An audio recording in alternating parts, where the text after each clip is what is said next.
Third POV. 1 month ago. Izuku sat in the passenger seat of a white pickup truck. All Might driving while Pikachu and Eevee sat in the back seat. Izuku stared at his phone, blocking his phone from the light of the morning sun. And finally messaging and texting with his latest friend from last night, Momo Yaoyorozu. After she gave him her number, he promised that he will message her later to fully cement their contact information. He only now got to doing it because of the sudden meet-up with All Might after their meeting at their dinner celebration. Momo, so I'm currently free today. Do you want to maybe hang out at my house? Izuku blushed heavily. The very thought of ever being invited to a girl's house seemed unbelievable to the formerly bullied teen, but now that it was actually happening, he felt his world was shattering for the perhaps 5th time in the past 24 hours. All Might peered towards Izuku, looking at his phone blushing, making him look like a red tomato with his green hair. The symbol of peace smiled teasingly. What's with the red face there, young Midoriya? Are you perhaps texting with your girlfriend, Serena or Momo? If it were possible for Izuku to blush redder, he did. It's not like tea that. Izuku stuttered out. I'm just finally getting to texting this girl I became friends with last night during me and my mom's celebration dinner. Izuku suddenly looked confused and turned to the skeletal blonde with a suspicious, "Wait a minute, how do you know her name is Momo?" All Might looked momentarily panicked before coughing and quickly saying, I just assumed from a look at your phone. Her name is on your phone there. I sent it. Izuku blinked and looked back at the phone to see that indeed Momo's name was labeled above as the person he was texting. Right, Izuku said, still feeling unconvinced about All Might's knowledge. Izuku turned back to the phone and typed his response. Izuku, sure I can come by if you wish. Momo immediately responded. Momo, great. Oh, I will send you an address to my house. Smiley face. Izuku, thanks. I can come by in the afternoon. I have an appointment to UA for scoring first in the entrance exam. Momo, oh of course. That will give me plenty of time for me and cleaning crew to tidy a few things up. Hope to see you soon, Izuku. Winky face. Izuku smiled before his mind did a double take. Cleaning crew. Izuku thought confused. After a minute of silence, All Might said, We are just about there. You nervous? A little. I still can't believe I did it. Izuku muttered nervously. That I somehow surpassed your score in the entrance exam. All Might chuckled. Believe it, kid. You scored first in the entrance exam and by UA tradition, you will be rewarded with a Pokemon of your choosing. A rare one at that.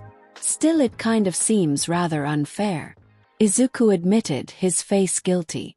The requirement to enter the UA Hero course is to have at least 3 Pokemon in your party, right? It is. All Might said. Well, Eevee has been with me since I was young and I only just got Pikachu officially on my birthday because of the Pokemon possession laws for underage trainers. Izuku looked to his nervous fiddling hands. Where are you going with this little exposition? All Might asked. It's just that with this 3rd Pokemon, I'll have enough to enter UA's Hero course. But what about the other students? Izuku asked. With what you said about tradition, it seems not everyone who did well in the entrance exam is rewarded a Pokemon and will likely have to catch Pokemon on their own in the wild. But because I'm getting my 3rd handed to me, it feels like I'm getting by easy and it's rather unfair to the other students. All Might nodded, a serious expression on his face. I can see what you mean, young Midoriya. Toshinori replied. Only UA candidates that get in under recommendations and the top 3 of the entrance exam are rewarded with a Pokemon. This is meant to come off as a show of achievement, but to you it feels like you're getting off easy while others have to catch their own Pokemon. I can understand why you would feel guilty about this. All Might smiled. But that just proves once again why I picked well in choosing you to succeed me. Izuku's eyes widened and turned towards the symbol of peace who continued.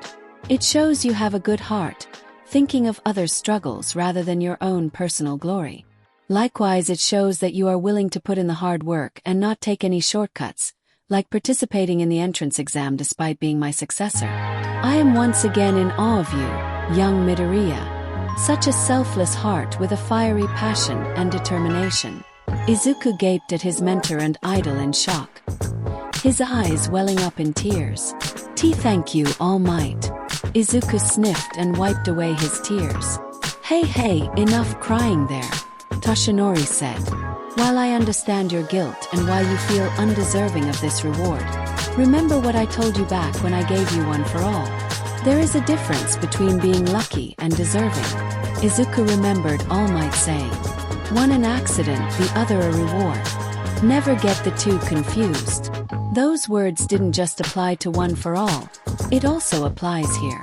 All Might revealed, you worked hard to get where you are at right now. You only had one for all for a week and you managed to score first in the entrance exam, besting other candidates that had years of figuring out their quirks, and all the while surpassing my own record.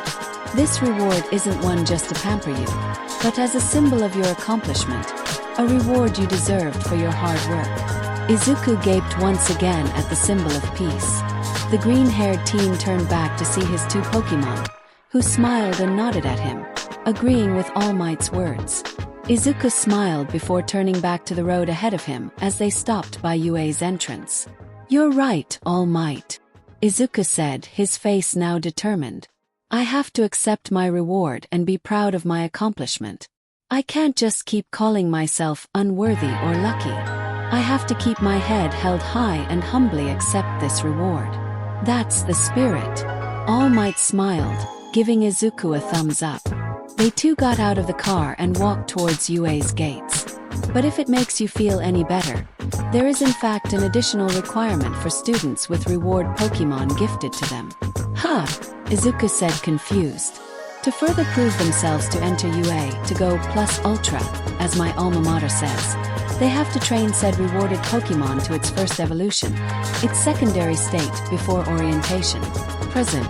The students of Class 1A watched with stunned, surprised eyes at the new man.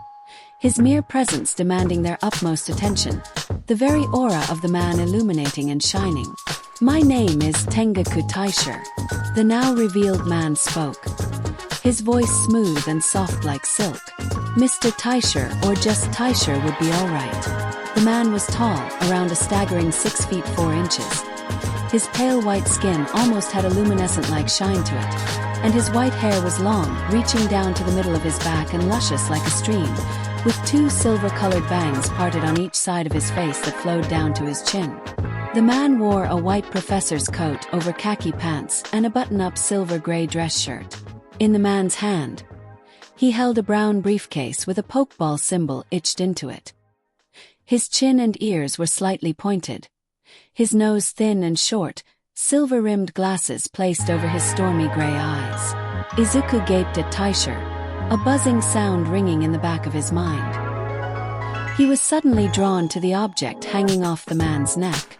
An amulet, but one he had never seen before. The amulet was a green gem-like orb encircled in a golden ring, 4 lines of gold shooting outward diagonally, both right lines and left lines connecting by an arc of gold, making it look like a crossed gate.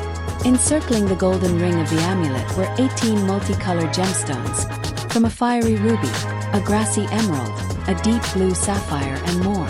Staring at each individual gem made Izuku feel different. When he looked at the pitch-black obsidian, he felt grim, nasty, dark even. But when he stared at the sparking pink diamond-like gem, he felt elated, peaceful, bright almost.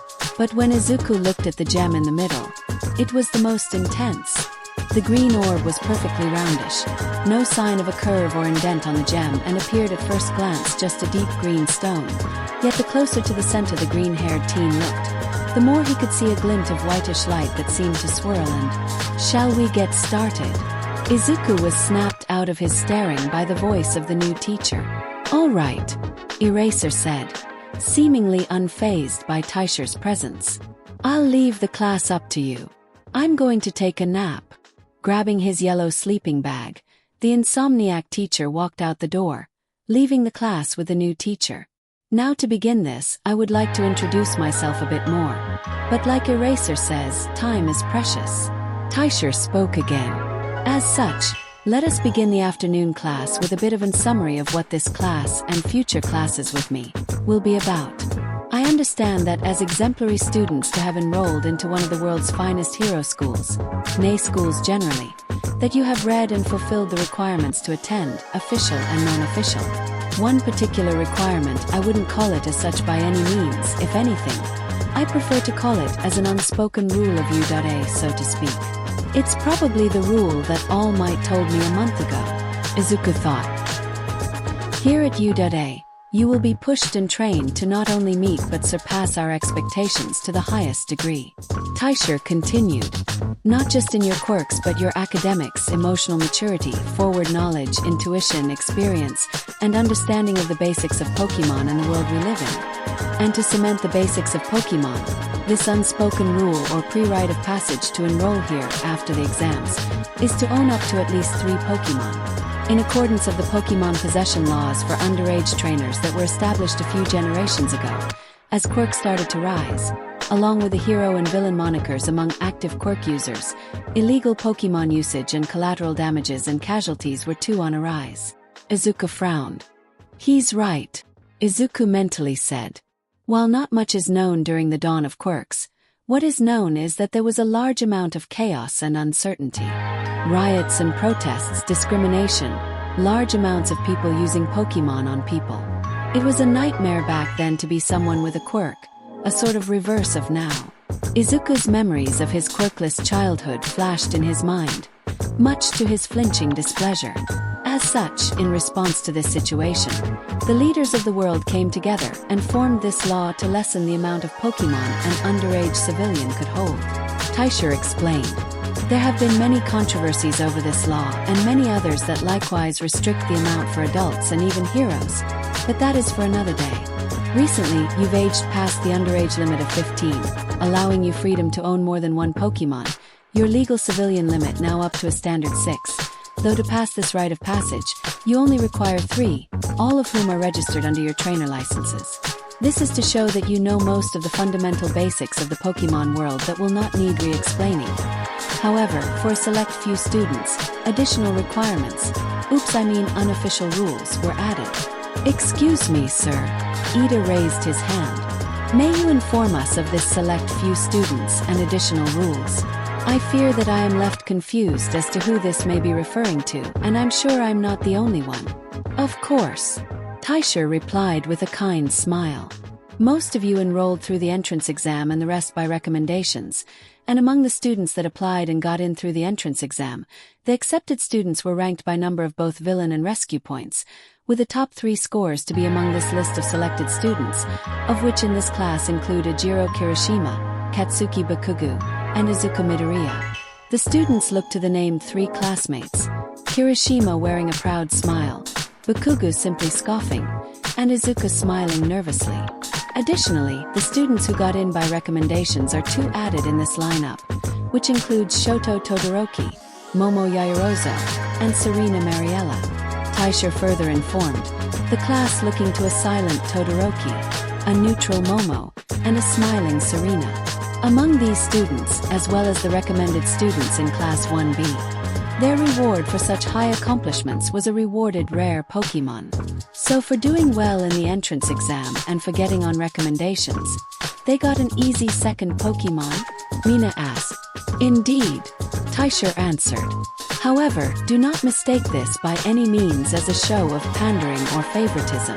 Unfairness, as your homeroom teacher has already said, and unfair advantages are a common occurrence in life. And as heroes of the future, you are to meet this unfairness head-on, surpass your limits, and rise above it. Know that if you seek to prove yourself worthy of such reward and acknowledgement, that you should push yourself to your limits and beyond them.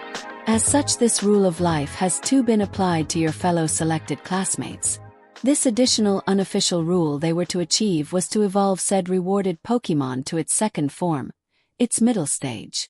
Is this rule to push the rewarded students and their Pokemon to their potential? Okoyami spoke out. A sort of challenge. In a way, yes, Taisha said. But getting off topic, the purpose of this class is to have you know every type, every element, aspect, stat, and knowledge of the Pokemon world, and so, for today's class, I will be assessing that the basics of Pokemon have been firmly ingrained into your brains. And so for today, you will be battling each other in randomized single battles. The students chatted among themselves of this development, most excited over getting to show off their Pokemon. Others were excited over seeing their classmates' Pokemon, and in testing their Pokemon and themselves against each other. Awesome! Serena cheered. Me and my Pokemon have been itching for a battle. Sir, may I ask a question of my own? Momo asked. Of course, Taisher answered. Yesterday in our battle training, we also used our Pokemon against each other, both partner and trainer. Momo said. Can you please enlighten us as to how these battles will be any different from yesterday? An astute question, Miss Yaoyorozo. Taisher complimented before answering. In your battle training, you were paired with another of your classmates, and each of you were allowed one Pokemon each. The exercise was mostly graded on your cooperation, teamwork, and strategy of you and your partnered classmate, while your Pokemon were your sidekicks and assistants. Make no mistake that while in this school we will push you and your quirks to become the best heroes you can become, Pokemon are still a vital part of our world. To heroes, they will be your most trusted partners, your closest sidekicks, or whatever terminology you wish to identify them as. Regardless, they will fight by your side and at your command, and such requires a perfect synergy of teamwork, knowledge of one another, and trust. In these battles or exercise, we will have one-on-one battles against each other. No partners, just you and your Pokemon. I will personally evaluate your understanding of your Pokemon's abilities, their specific skills, the basics of Pokemon battling, and most importantly, their trust in you. Taisher revealed. As the students nodded in understanding, Izuku turned to Pikachu, who smiled confidently at him, the Pokemon's eyes conveying all the proof of trust he has towards his trainer. Izuku smiled back with his own confidence and eyes of trust. An interaction that would be noticed by the new white-haired professor, one he would smile knowingly at. After changing into their gym uniforms, the students gathered around outside on the PE grounds. They stood before Taisher, standing in the middle of a medium-sized Pokemon battling field. Good, now that you are all here, we can get started, Taisher said, standing beside a large monitor with the names of the 20 students listed on the board. Repeating myself, these will be 3 versus 3 single battles, or more comprehendingly, each of you will fight another one of you in single battles, using your 3 Pokemon, and once all of your opponent's Pokemon are defeated, you will win the battle. Will the students battling each other be randomized like yesterday's training? Ida asked. Indeed it will, Taisher said, smiling embarrassingly. My initial plan for today was a randomized bracketed tournament, but with the number of students here it wouldn't have panned out smoothly. The students chuckled at the embarrassed honesty their teach had. So instead I will simply have each of you fight a different student, each chosen randomly with this monitor. So you all and your Pokemon prepared? Izuku and the class nodded. Very well. Then let us see what fate has in store for you all. Taisher dug into the pocket of his white coat, brought out a controller and pressed a button. The names on the monitor flipped around, obscuring the names, and shuffled around in twister of virtual cards. Finally, the cards settled into 10 rows. 2 cards side by side in each row with a versus in between. As they flipped, the students looked closely at their opponents. Match 1. Koji Koda vs Yuga Aoyama. Match 2. Mina Ashido vs Hanta Siro. Match 3. Denki Kaminari vs Kyuka Jairu. Match 4. Rikido Sato vs Sajiro Kirishima. Match 5. Mizo Shoji vs Fumikage Tokoyami. Match 6. Tsu Ajui vs Ochiko Uraraka. Match 7. Toru Hagakure vs Masharu Ojiro. Match 8. Momo Yaoyorozo vs Tenya Ida. Match 9. Izuku Midoriya vs Shoto Todoroki. Match 10. Serena Mariella vs Katsuki Bakugu. The students looked at each and their opponents with most, like Kaminari and Kirishima, smiling excitingly, while others like Momo and Ida silently nodded at each other. Bakugu grinned maliciously. I might not get to beat the shit out of Deku's Pokemon like I wanted, but this works well. Bakugu turned towards Serena. I will show that worthless Deku that I'm the best by defeating his girlfriend. Expecting fear and worry, Bakugo was left surprised at Serena glaring at him, fiercely and determined. Finally, Serena thought, "Sorry Izu, I respected your wishes to go easy on Bakugo up until now. But now I have an excuse to go all out on him. I swear I will make him pay for what he did to you." Izuku, meanwhile, turned to meet the icy, silent stare of Shoto Todoroki. Todoroki narrowed his eyes at him, which unnerved the green-haired teen, only for him to stare back with determination and with a smile. "May the best team win," Izuku said as he lifted his hand for Todoroki to shake. Todoroki's reply was turning away from Izuku and saying, "I'm counting on it." Izuku frowned a bit by Todoroki's cold response but shrugged it off and turned back to the teacher, occasionally glancing at the white and red-haired teen curiously. After the group was settled down, the teens moved to out of the field, with Koda walking towards the left side of the field and Aoyama to the other.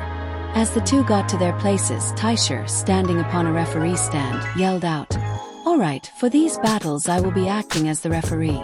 The first matchup will be Koji Koda versus Yuga Aoyama. For these matches, each opponent will use up to 3 Pokemon. Last team standing wins. No outside intervention, from direct action or use of quirks will be permitted. And on that note, I do wish to emphasize that statement for you, Mr. Koda."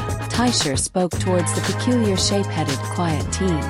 "Not that I am accusing you of one to cheat, but your quirk's abilities would rather defeat the purposes of this exercise to begin with."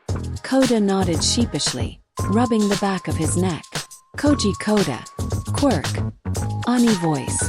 He can straight up talk and understand Pokemon, and can even mentally control all kinds of Pokemon upon command.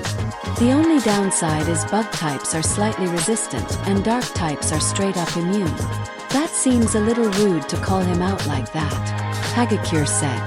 "It actually makes sense that he would specifically call out Koda," Izuku responded. "Not that I think that Koda seems like the guy to cheat or anything, but his quirk is the only one among us that directly affects Pokemon. If Koda wanted to, he could simply command Aoyama's Pokemon to stop fighting and they would do so." "Indeed," Momo said. "While Koda appears nice, even shy, his quirk would make a Pokemon battle or competition rather unfair. Do you understand the rules?" Taisher asked the two. Upon the two's nods of confirmation, Taisher continued with, "Then send out your first Pokemon. I shall start first, Manami," Aoyama said while strike a pose and bringing out a Pokeball. This one with a blue underside and a purple top with a sticker of a rainbow star with 2 smaller blue stars on it. "Starmie, come out and dazzle us." The Pokeball was tossed into the air and opened out, releasing a standard white light but was accompanied by series of twinkling stars and sparkles. The white light landed and martialized as a purple star-shaped Pokemon, the front of the Pokemon having a red beeping jewel surrounded by a ring of gold, with a second flipped-shaped star shell on its back. "BZZZTT." The Pokemon cried out, its back star-shaped shell spinning as it jumped.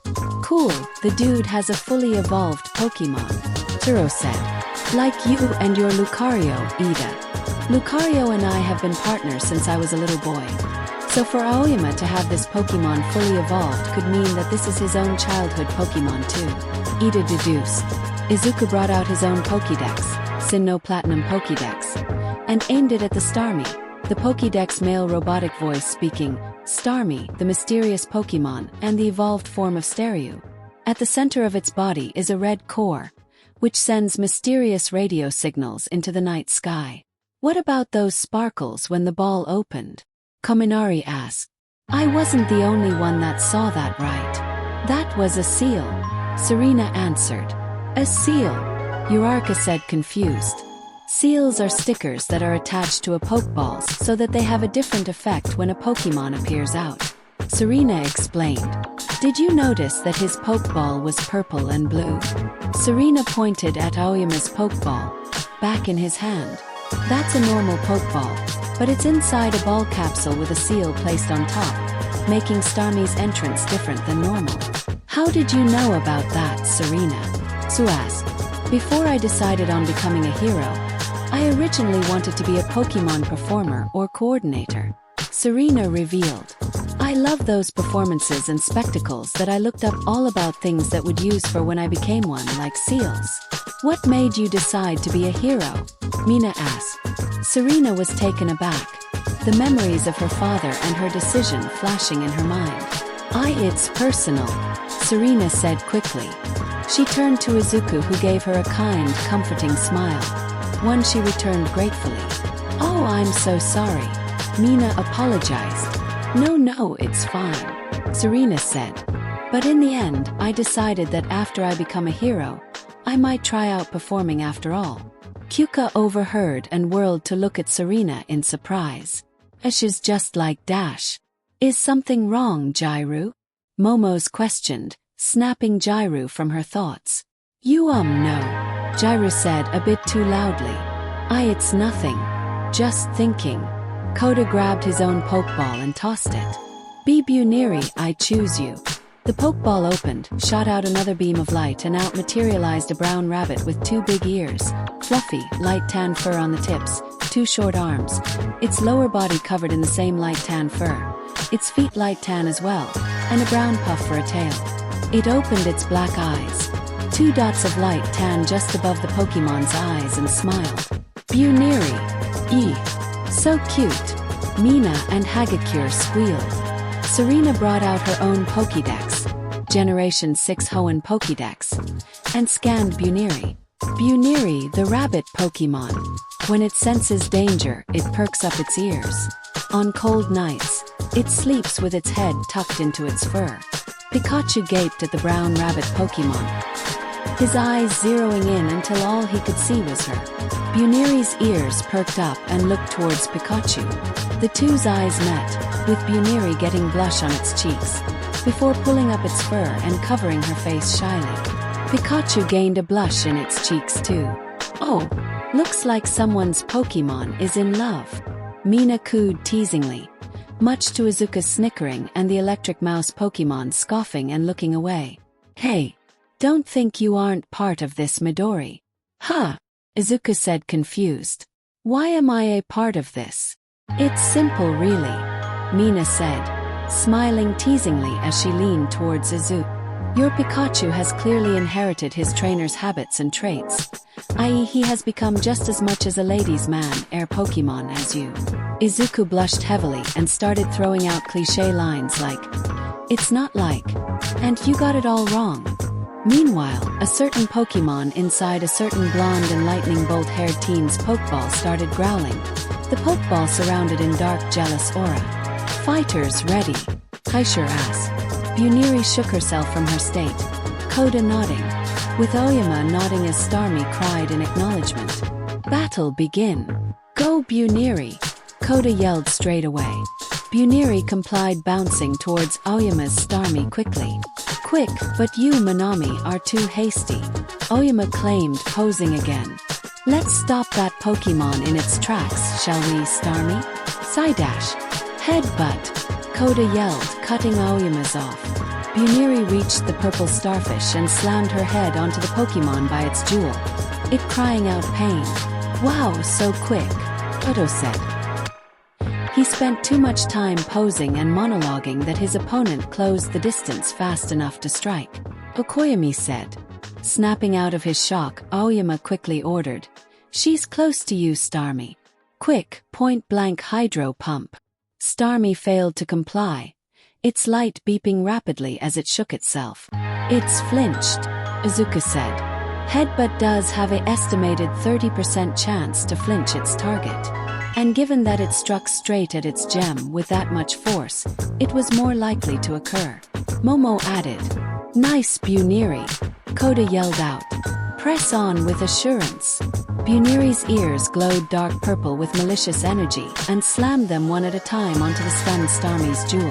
On the last of the two, Starmie flew back, crying out in pain, more loudly this time. Got back up, much seemed to struggle a bit. Direct hit, Serena yelled, and a super effective attack against a psychic type. It actually did more damage than you think. Ida joined in. Assurance's strength is doubled when the Pokemon has recently been dealt damage, so when it hits Starmie quickly, the effect must have kicked in. If that's the case, I'm actually impressed that Starmie hasn't fainted yet. Hyuka noted. Aoyama frowned, though a frown for him was his eyebrows scrunching up. Starmie. Power gem.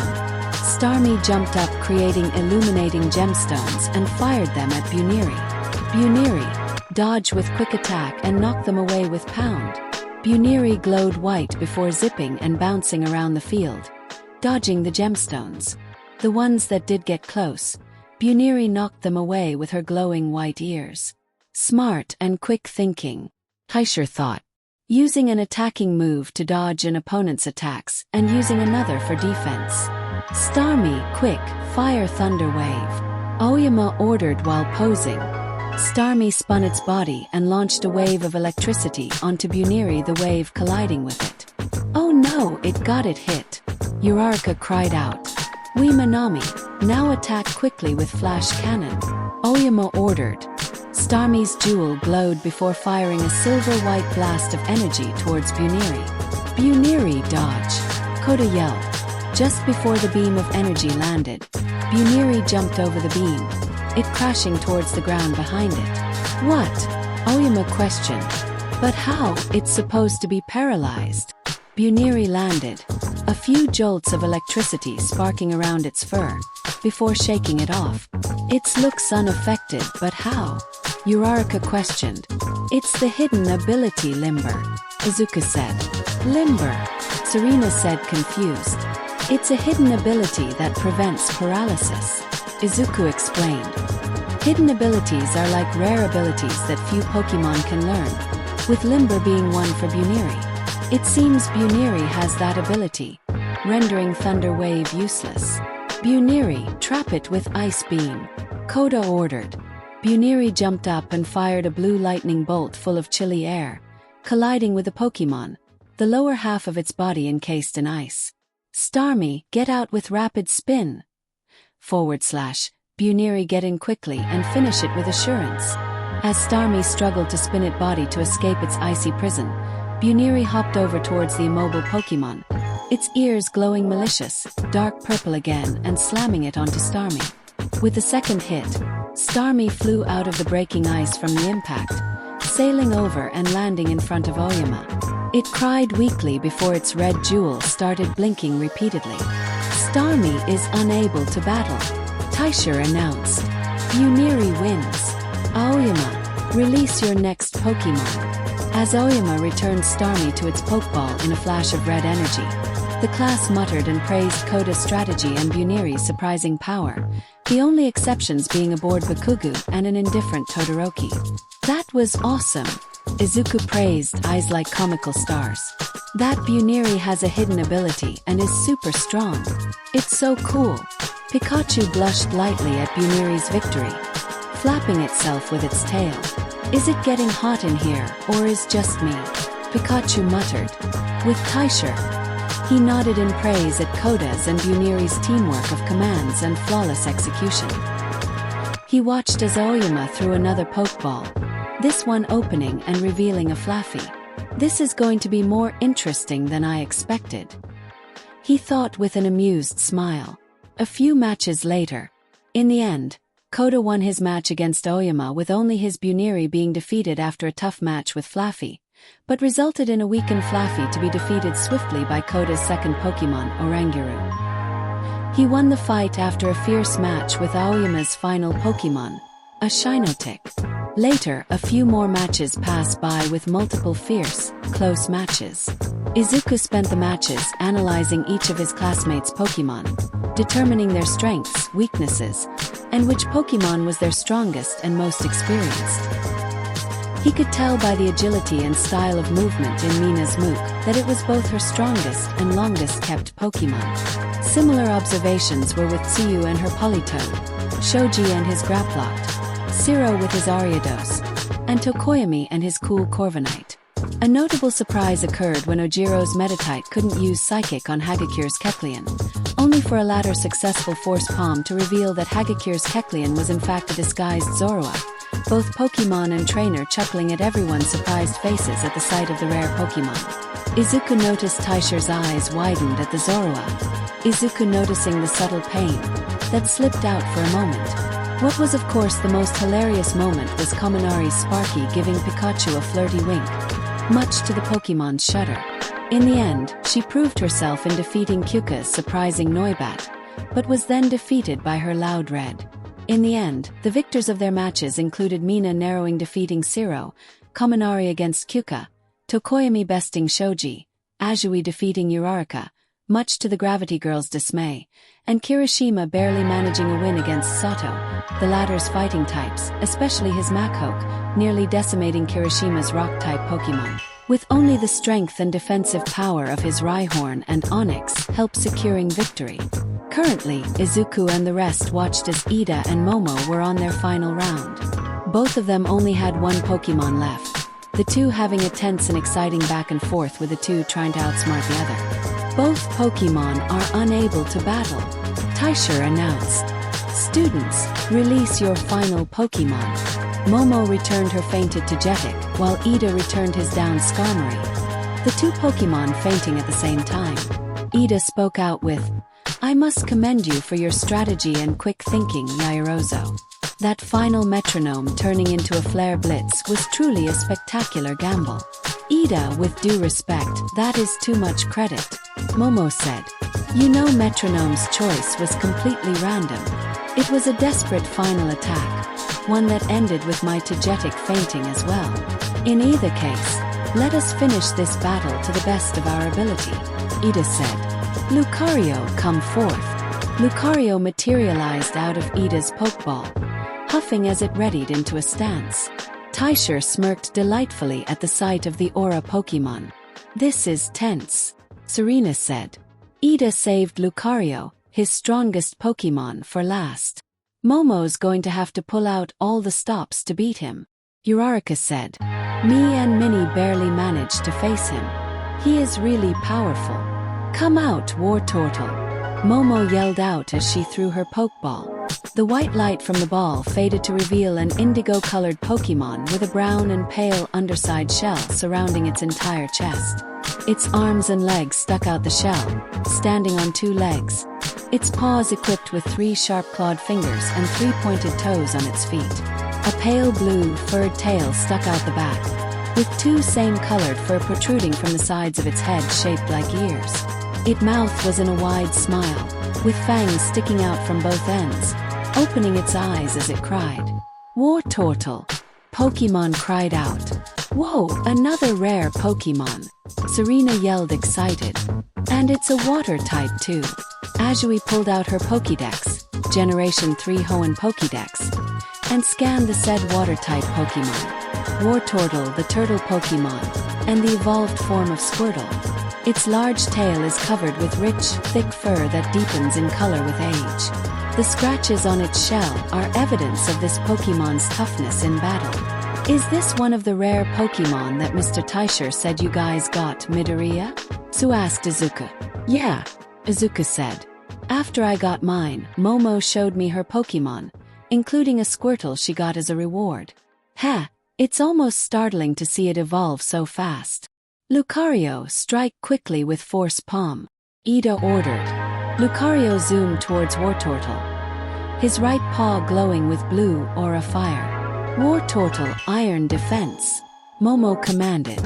Lucario reached the water type and slammed his aura-powered palm into it, causing a burst of blue fire, only for it to clear and reveal Lucario only attacking a shell that glowed in a metallic sheen.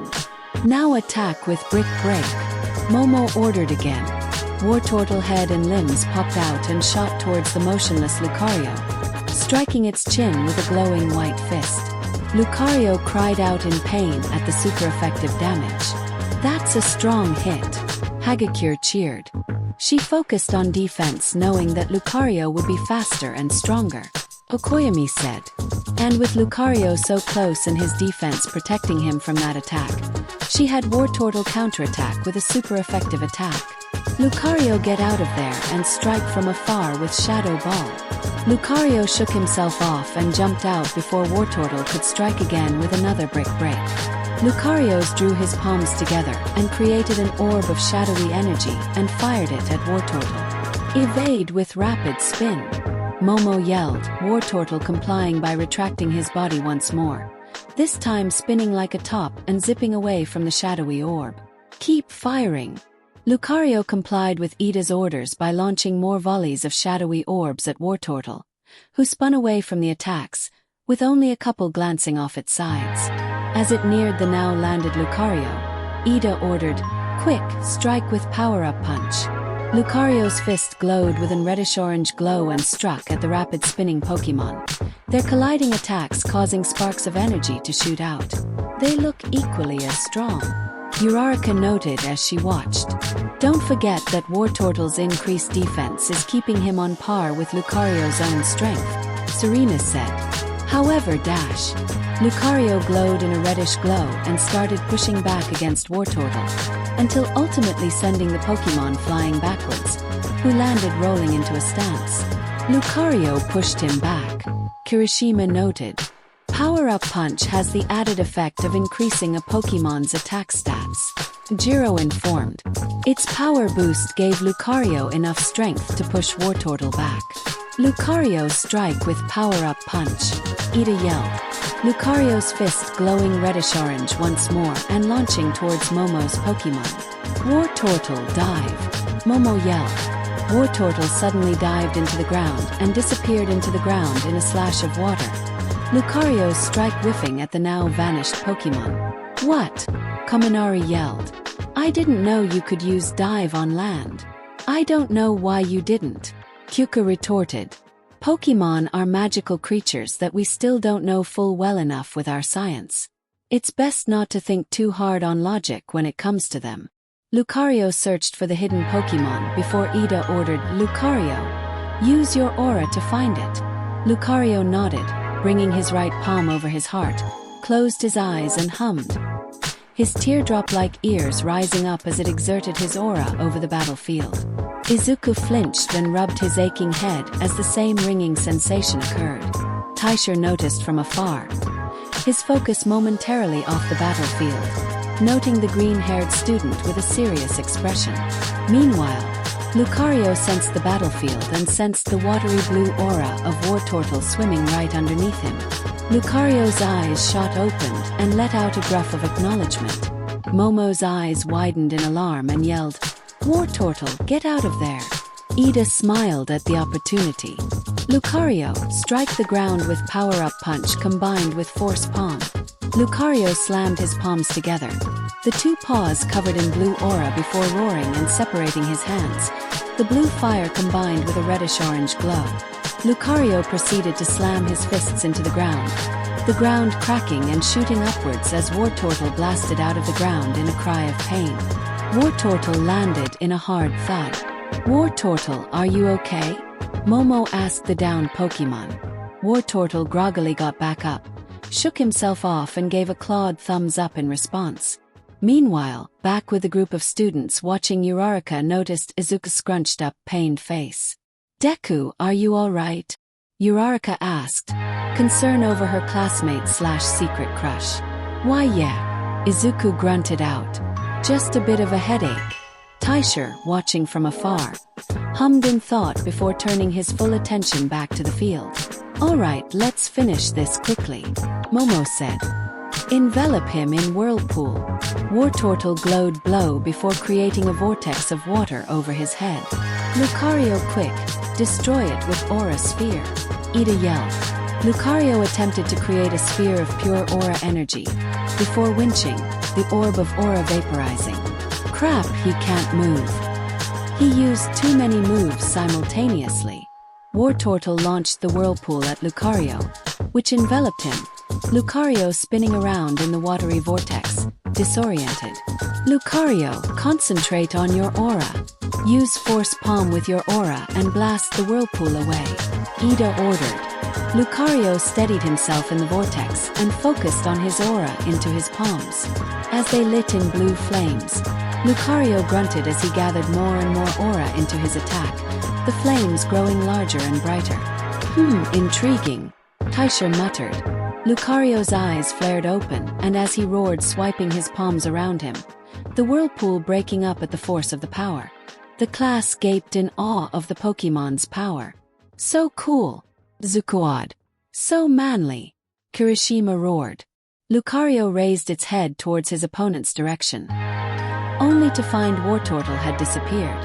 Ida's eyes widened in alarm. Did it use dive again? Ida questioned, panic in his voice. Wrong, Ida. Momo smirked in victory. Wartortle, strike down with Brick Break combined with Waterfall. Ida froze at Momo's words. Down. Ida looked up and his eyes widened in panic. Oh no! Lucario above you. Lucario whirled its head above him and noticed Wartortle was above him. Per his trainer's orders, Wartortle was enveloped in water and rode it down like a wave of water, zooming towards the mid-air Pokemon with added speed and its fist glowing white. Crap, he won't be able to escape while in mid-air. Ida though in a panic. Lucario! Aura Sphere. Full power. Lucario roared as it brought his palms together and formed an aura sphere, it glowing in power. As Wartortle reached to the Pokemon and struck his fist out, it collided with Lucario's aura sphere, creating a large explosion. Momo and Ida braced themselves and turned away from the wind force and exploded out dirt. The group of students did the same, with Izuku holding Pikachu in his arms. As the dust settled, both Wartortle and Lucario were on their knees, a large amount of scratches and bruises on their bodies. The two Pokemon stared challengingly at each other, panting and breathing hard. Suddenly, Lucario's knees buckled and it collapsed into the ground, his eyes replaced by swirls. Tysher looked at the down Pokemon and announced, Lucario is unable to battle. Wartortle wins. The victor of this match is Momo Yaoyorozu. Cheers and claps rang from the students, congratulating the two trainers and their Pokemon on a well-fought battle. Izuku felt conflicted throughout the match on whether to cheer for Momo or for Ida, but decided to simply root for their all. In the end, he was happy for Momo's victory but likewise cheered for Ida for a well-fought match. As the two recalled their Pokemon and shook hands, Tysher came to the students and said, Well-fought match to the both of you, Ms. Yaoyorozu and Mr. Ida. I found that final round particularly intriguing. So, class, can you perhaps tell me how Ms. Yaoyorozu's Wartortle bested Mr. Ida's Lucario? Before Izuku could raise his hand to answer, he was beaten to the punch by Todoroki. Mr. Todoroki. Tysher gestured for the student to proceed. Yaoyorozu won by 3 factors, sir. Todoroki stated. The first was the type advantage in their moves. Ida's Lucario was strong, but he mostly used fighting-type moves and a ghost-type move against Yaoyorozu, all of which only do normal effectiveness. However, while Wartortle's water and normal-type moves were similarly effective against Lucario, it also used Brick Break, a fighting-type move that was super effective against Lucario's steel typing, giving Wartortle the typing advantage. Oh yeah, that makes sense, Jaira said. And Lucario's other moves that we saw in yesterday's battle training, like Bone Rush, Metal Claw, and Bullet Punch, would have been non-effective against a water type like Wartortle. Tysher nodded and gestured for Todoroki to continue. The second was Yaoyorozu prioritizing defense and evasion. Todoroki said, Lucario was stronger attack stat-wise, so she prioritized increasing Wartortle's defenses to withstand said attacks, and in using dive required for Lucario to expend more energy to counterattack, leaving him open for counterattack himself, which leads to the third reason, counterattacks. Yaoyorozu also focused on striking when Lucario was up close and couldn't escape and attacked with a super effective move, trapped him in a whirlpool due to Lucario's fatigue from using 2 simultaneous moves, and then strike at Lucario when he was open in mid-air with a combined power of 2 moves, one super effective against Lucario and the other speeding Wartortle down, increasing his momentum along with his downward descent. Tysher chuckled and smiled widely. Excellent deduction, Mr. Todoroki. You are 100% accurate. Well done. The students nodded in Todoroki's intelligence and analysis. Serena stared at Todoroki and thought, he may be cold and doesn't speak much, but he is in fact really smart, carefully analyzing every part of the fight. He's almost like Izu. Speaking of Mr. Todoroki, I believe that your match is up next, as well as yours, Mr. Midoriya, Tysher said. Get to your places and have your Pokemon ready for battle. Sir, what about the field? Kirishima pointed to the field, now completely full of holes and destroyed parts. I think all those battles kind of finished it. Ah, I see what you mean, Taisher said. However, there is no need to fret. We actually have some help from one of the teachers, right, Cementos? You are right, Taisher. Some of the students jumped at the new sudden voice. They turned to see the new voice and were met with a cinder block for a man. The new arrival stood at a tall 6 feet 1 inch. His body appeared to be entirely of a block of gray cement. His entire body rectangular, including his long arms and large hands. His eyes were seemingly shut, his lips pulled upwards, and his gray hair tied in a short ponytail. He wore a sleeveless brown suit, yellow stripes along the shoulders and around the waist, an elongated collar, shorts, and gray shoes. Repairing these fields from these destructive battles is my specialty. Ken Ishiyama. Hero name, Cementos. Quirk, cement. He can control all forms of cement into wicked shapes and sizes. He often gets called to fix the fields after they get wrecked. Cementos proceed to repair the field quickly, filling up the holes and destroyed parts of the field, making it look as good as new. I will stand by in case the field needs any more repairs, Cementos said. Nice job, Taisher said. Alright, Todoroki Midoriya, you two are up.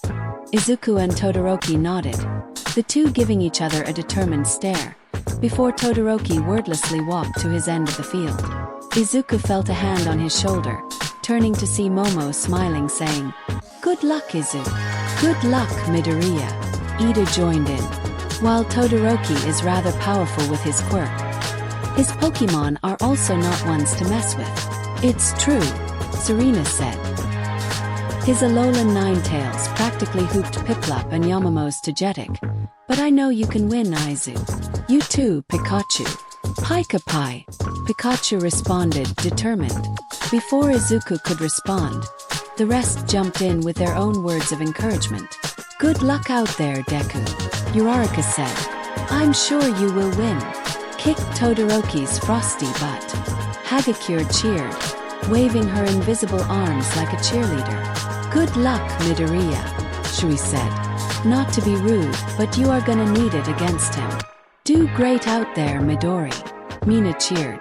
Izuku's eyes welled up in slight tears, before smiling gratefully. Thanks guys, me Pikachu, and the rest will do our best. I'm sure you will, Midori. In fact, Mina said, leaning closer to Izuku, making the green-haired teen back up in blushing confusion. Mina leaned in, her mouth by Izuku's ear and whispered, Win this and I might give you a little present. Mina blew in his Izuku's ear. Izuku's face went as red and hot as a fiery Mar-Cargo, steam practically sizzling out of his head. Mina! Momo yelled, scandalized, herself blushing jealously at the action. Serena's eyes twitched, dark jealous lines drooping from her eyes. Ashido, please desist your actions towards our class president at once. Ida yelled, himself blushing from the scandalous act. It is a quite shameful action that clearly is upsetting Midoriya. Uraraka and Hagakure stared silently at what occurred, the two growing gloomy as a jealous aura emanated from them. Calm down you two, I was just teasing. Mina stepped away from Izuku, but not before giving him a not-so-subtle wink, making the green bean blush even more. Azui stared curiously, finger over chin.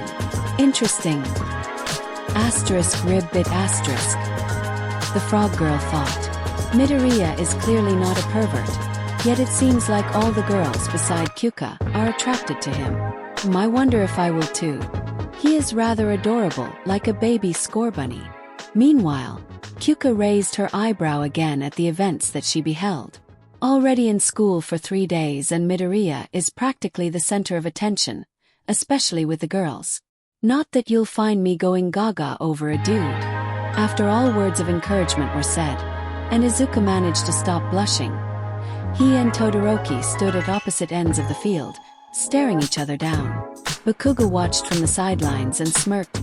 Even if you defeated me, Deku, your EV didn't truly win against Kalava, the explosive teen thought. I can't wait to see that pathetic runt, that shitty spark rat, and whatever third weakling you have get beaten by Icy Hot's Pokemon. Izuku Midoriya, Shoto Todoroki. I understand that you know the rules by now, Taisha stated before turning to Todoroki. And Mr. Todoroki, I am aware that you have up to 4 Pokemon in your possession instead of 3. But you will be limited to 3 for this match, understood? Todoroki nodded in acknowledgement. Izuku meanwhile had his eyes widened in alarm. He already has 4 Pokemon, he mentally yelled. He must be really skilled and determined to have gone so far. But that doesn't matter. Right now, all that matters is that I beat him. Taisha meanwhile looked at the 2 students before him. Shoto Todoroki, son of the number 2 hero, Flame Hero. Endeavor, Taisha thought. Quirk uses both ice and fire, meaning he will likely have Pokemon of either fire, ice or something similar. Regardless, I am interested in what this boy's bond with his Pokemon is right now rather than his parentage or quirk. As for Midoriya, Taisha looked to Izuku. He was who Nizu told me about. The successor to All Might and One for All, his partner Eevee, can use Heal Pulse on both Pokemon and humans, and he likely is a chosen. I sensed it from the moment I saw him, and his reaction to Lucario using Aura and my necklace are rather obvious tells. Let's see just how much potential this boy and his Pokemon have. Send out your first Pokemon, Taisha called out. Todoroki brought out one his Pokeballs, enlarged it and tossed it up. Go Vulpix! The ball opened, and out of the white energy appeared a small, reddish-brown furred fox-like Pokemon. It had large, pointed ears, brown eyes, a creamy pale underbelly, and darker brown fur on its paws. On top of its head were 3 curled, banged locks of orange fur. Its 6 tails of a similar orange fur and likewise curled. Ooh, so cute! Hagakure cooed once more. Let's see what the Pokédex says. The invisible girl dug out her Pokédex, female generation 5 dex, and scanned the Pokemon. Vulpix, the fox Pokemon, original variant, controls balls of fire. As it grows, its 6 tails split from their tips to make more tails. Interesting, Ida said. What is it, Ida? Uraraka asked. Todoroki has an Alolan Ninetales, which we saw in the battle training yesterday. And now we see that he has a Vulpix in his possession too. Ida pointed. It makes me wonder why one is evolved into its final form and not the other. It could be a Pokemon that he only recently caught, Mina suggested. Even if that were the case, Vulpix evolves when it comes into contact with a fire stone, Momo said. Todoroki is the son of the number 2 hero, Endeavor, which means he must have access to large amount of wealth. I too doubt that someone as wealthy as Todoroki would not have bought a Firestone easily and evolved Vulpix into a Ninetales easily, recently captured or not. Izuku watched Vulpix and started analyzing the situation. From what Serena just said, Todoroki has an Alolan Ninetales, which means I can't use her against it, Izuku thought. And with 4 Pokemon from him to choose with Vulpix now revealed, that leaves 2 Pokemon that I have no clue what he has. I just have to hope that his Pokemon are either Ice type or Fire type. You want me to go in, boss? Pikachu asked. No, Pikachu. Izuku mentally responded. If Todoroki is going to bring out his Alolan Ninetales, you are the best option against it. Izuku brought out one of his Pokeballs on his belt. Ready, Eevee. Ready, Eva replied. Izuku proceeded to toss the Pokeball. Eevee, I choose you. The Pokeball opened up and from the white light materialized Eevee, crouched and ready for battle. He's using Eevee right off the bat, Mina said. It could be for the best, Shui said. Todoroki's Ninetales is very dangerous from afar with its special attacks, and Eevee's only shown long-range attack is Swift. Fighters ready, Taisha spoke. Izuku and Todoroki nodded, determined stares in their eyes, while Vulpix and Eevee nodded too. Battle begin. Eevee charge in with quick attack, Izuku yelled. Eevee complied, running towards Vulpix at super-fast speeds, leaving past a trail of white light. Vulpix, fire Ember, Todoroki ordered. Vulpix opened its mouth and fired a barrage of fiery embers. Dodge! Izuku ordered, Eevee zipping from side to side, its speed easily dodging the embers. Eevee closed the distance and slammed into the fox-like Pokemon. It's a hit! Hagakure cheered. Vulpix, disable! Todoroki commanded. Vulpix's eyes shined white, a glint of light shining in its brown eyes. Eevee's eyes widened as its speed fell and the trail of white. Shit! Izuku cursed internally. Eevee, sand attack quickly. Eevee quickly swiped his tail with the ground, kicking up sand and blasting it into Vulpix's eyes. Nice try, Todoroki said, smirking. Vulpix, flamethrower above you. Vulpix, while blinded by the sand, heeded its trainer's command and let out a stream of fire from its mouth, striking its opponent given the cry of pain that followed. Eevee was blasted back, landing in a roll with a few scorch marks on its body, shaking itself from the hit. Wait, how did Todoroki know he would attack from above? Zero questioned. Because he already had seen Eevee do that same tactic. Serena answered. From yesterday's battle training. Remember? Oh right, from when Eevee blinded Bakuga's Kalava and used Body Slam on it from above. Jiro recalled. Bakugu, silently watching the fight, gritted his teeth as he was once again reminded of his recent defeat. Back to the fight, Izuku frowned. He figured out our plan. Of course, he must have watched Eevee use that move on Kalava from yesterday. Izuku recalled a word of advice from All Might during his 10-month training. Remember, young Midoriya, to never perform the same trick twice. The more you use a single trick, the more easily it will be predicted by a smart opponent.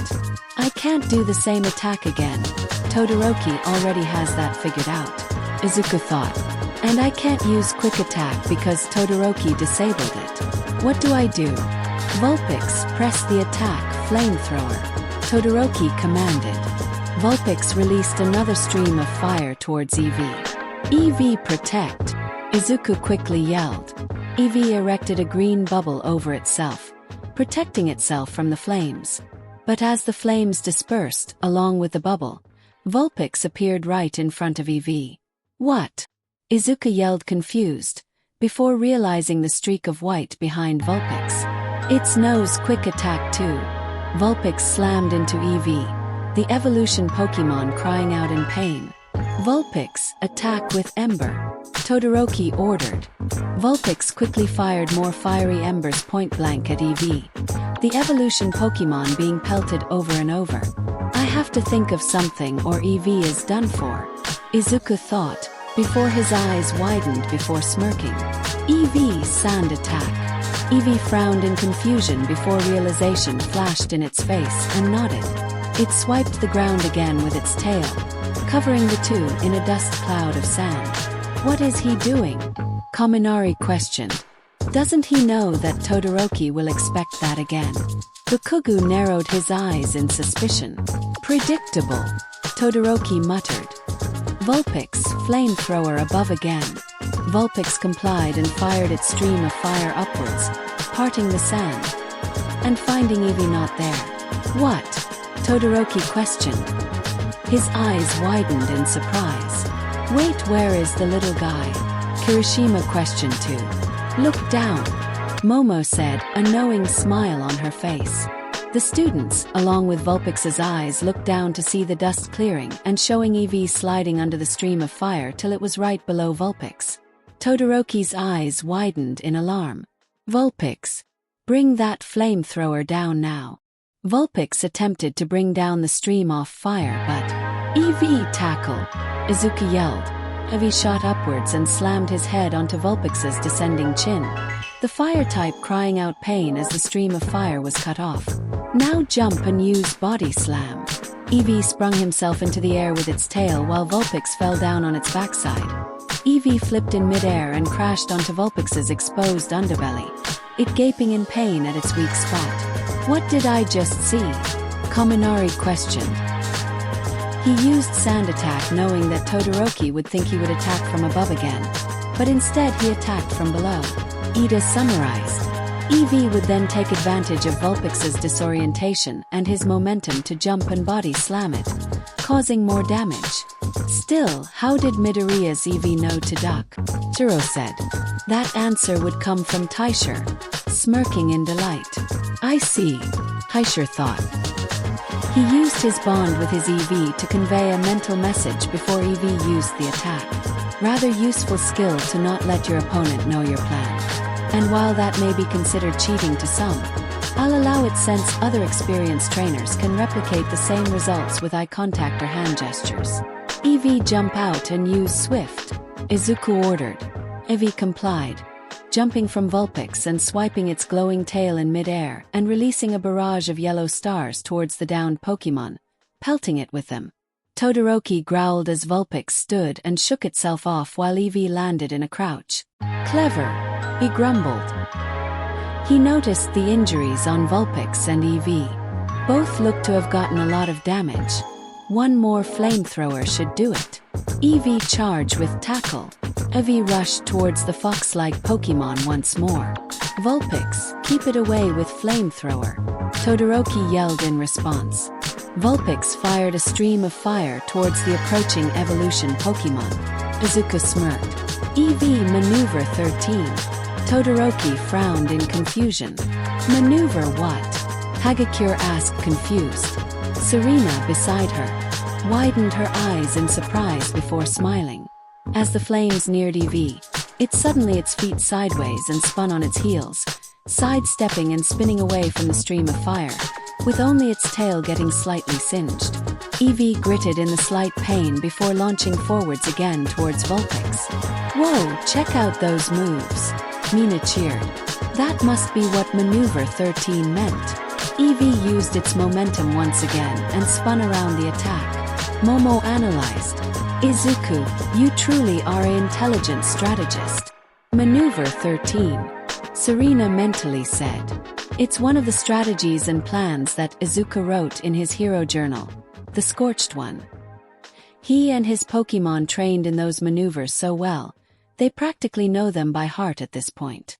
As Eevee continued running towards Vulpix, Todoroki gritted his teeth and yelled, Vulpix, more flamethrower and embers. Vulpix continued firing flamethrowers and embers.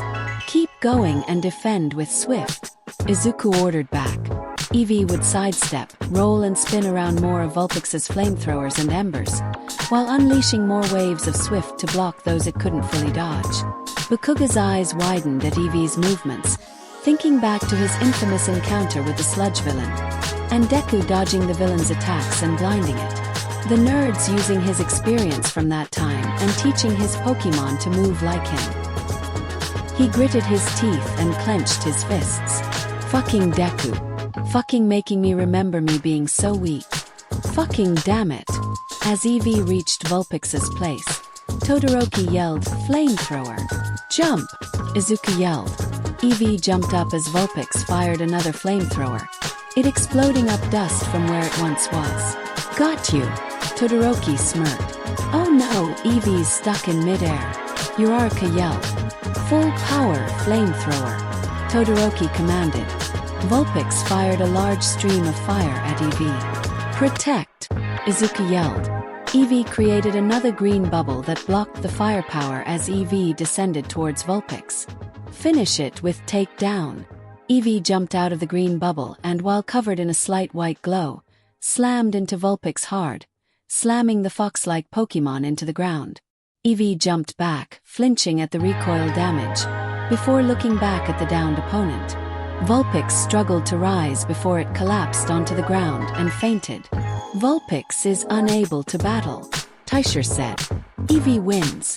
Todoroki, bring out your next Pokemon. Alright, Eevee won it.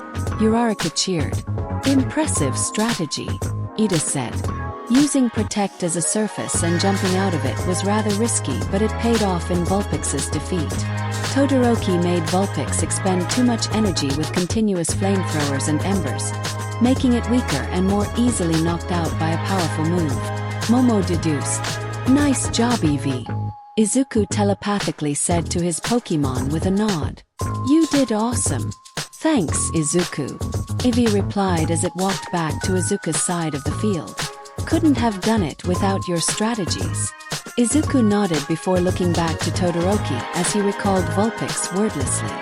Izuku squinted his eyes as he noticed Todoroki's angry face and his mouth moving. Though Izuku couldn't hear, Izuku frowned. Something in his gut telling him that what Todoroki said wasn't exactly encouraging or comforting to the fire type. Todoroki would pull out another Pokeball and tossed it. Ninetales, show him how it's done. The Pokeball opened and out from it stood a majestic-looking Pokemon. This Pokemon too looked fox-like, but instead was taller, longer, its fur a pale light blue like the color of fresh snow. It stood on slender legs upon three-toed paws that were colored like white snow. Its head consisted of a pointed snout, large blue eyes, pointed ears with tufts of white fur in front of its ears, a crest of wispy, flowing blue fur on the top of its head that was colored white at its ends, and by the front of its body and neck had a small, thick, wispy mane of fur. And behind it, for a tail, were nice, flowing, wispy and fluffy tails, with the fur closest to the body colored deep blue, the middling part the same pale blue as most of its body, and by the ends colored white. Its howl was what they could only describe as mystical and melodious like the light breeze of winter wind. Amazing! Mina gaped in awe of the creature. I know we already gawked about it yesterday, but seeing it up close is something completely different. Momo brought out her Pokédex, which was a pink, feminine voice version of Todoroki's Pokédex, and scanned the majestic creature. Ninetales, the fox Pokemon, a lowland variant, and the evolved form of Vulpix. It creates drops of ice in its coat and showers them over its enemies. Anyone who angers it will be frozen stiff in an instant. Arceus, instant freezing. Ciro muttered. Remind me to never face someone like that when pissed. You think Eevee can beat Ninetales? Uraraka asked Ida, while hugging and rubbing the shivering Azui. I don't know, Ida answered. Eevee looks in bad shape after its fight with Vulpix, so it is definitely at a disadvantage. It probably would be wiser to switch out for another. By the by, Azui, why is Uraraka hugging and rubbing you? Mina asked. I mean, I'm not against you gals going at it, but at least wait till you are in private. Firstly, IT told you guys to call me Titsu, Azui said, visibly unfazed by Mina's words, unlike Uraraka who blushed and pouted. Secondly, my quirk's nature makes me not used to cold tea temperatures, and that Ninetales of Todoroki's is already making it really see chilly for me. Eevee, still think you can fight? Izuku asked in a serious tone. Why yeah, Eevee replied. I'm not backing down against until the end. You get me? Izuku smiled. Loud and clear. Pokemon ready? Taisha asked and received nods from the trainers and Pokemon. Battle begin. Eevee swift. Izuku ordered. Eevee jumped into the air and launched a new wave of glowing stars at the new Pokemon. Dazzling gleam. Todoroki ordered. Ninetales would comply and raise its head and howl, shining blindingly, and several blasts of light would lash out, destroying the stars and striking at Eevee, sending the evolution Pokemon flying. Eevee! Izuku yelled in worry. Eevee would crash and tumble onto the ground before shakily getting back up. Eevee's body would suddenly glow purple. Disable sworn off. Eevee would inform Izuku. Just in time, Eevee used quick attack and get in close. Izuku ordered. Eevee nodded and ran towards the Alolan variant in a trail of white light. Icy wind, Todoroki commanded. Ninetales complying by releasing a chilling blast of cold wind towards Eevee. The evolution Pokemon would run into the chilling wind, slowing down and flinching in pain of the magical attack. Eevee's slowing down. Toto noted. Icy wind has the added effect of making its target's speed lowered. Serena said worryingly. End this, Blizzard, Todoroki said. Izuku's eyes widened at the mention of the powerful ice-type move and yelled. Eevee protect. Ninetales howled and glow icy blue before unleashing howling blizzard towards Eevee, who would protect itself with a defensive move. The students would take cover of the powerful maelstrom, more of Izuku's group huddling and protecting the shivering Azui. Izuku would shield Pikachu from the attack, while Taisha appeared unaffected the blizzard, instead narrowing his eyes at the battle through the wind. Clear sight, Taisha muttered under his breath, his eyes glowing blue. The world around the man turned blue, the area of the field, the students, and Pokemon becoming highlighted and colored in blue in Taisha's eyes. He could make out EV around a green bubble of protect. He looked towards Todoroki and Ninetales and noticed Todoroki's mouth move. The wind started dying down as Ninetales opened its mouth and created an orb of multicolored rainbow energy. "I see," Taisha said. "Clever plan, young Todoroki." Izuku would feel the winds of blizzard dying down and started to look before a flash of rainbow light shined and the sound of a large explosion sounded. "EV!" Izuku yelled. As the winds of blizzard truly died down, Izuku and the students found EV on the floor, his eyes replaced by swirls. "EV!" Izuku yelled again in shock. "EV is unable to battle," Taisha announced. "Ninetales is the winner. Midoriya, send out your second Pokemon." "Ah, poor EV," Uraraka muttered. He didn't even manage to land a single move on Ninetales. While I respect what appeared to be EV's drive to continue fighting, it seems in the end that EV's low health was its downfall, Ida said. "But wait, how did he get knocked out?" Hagakure asked. "I heard Izuku yell protect and I saw EV use protect before the blizzard enveloped him. Either EV was too injured to sustain protect and got hit by the blizzard, knocking it out, or Todoroki had Ninetales use another move that caught EV off guard," Momo deduced. Izuku wanted to rush down and pick the Pokemon up but kept calm and returned EV to his Pokeball. "You okay, EV?" Izuku asked the returned EV.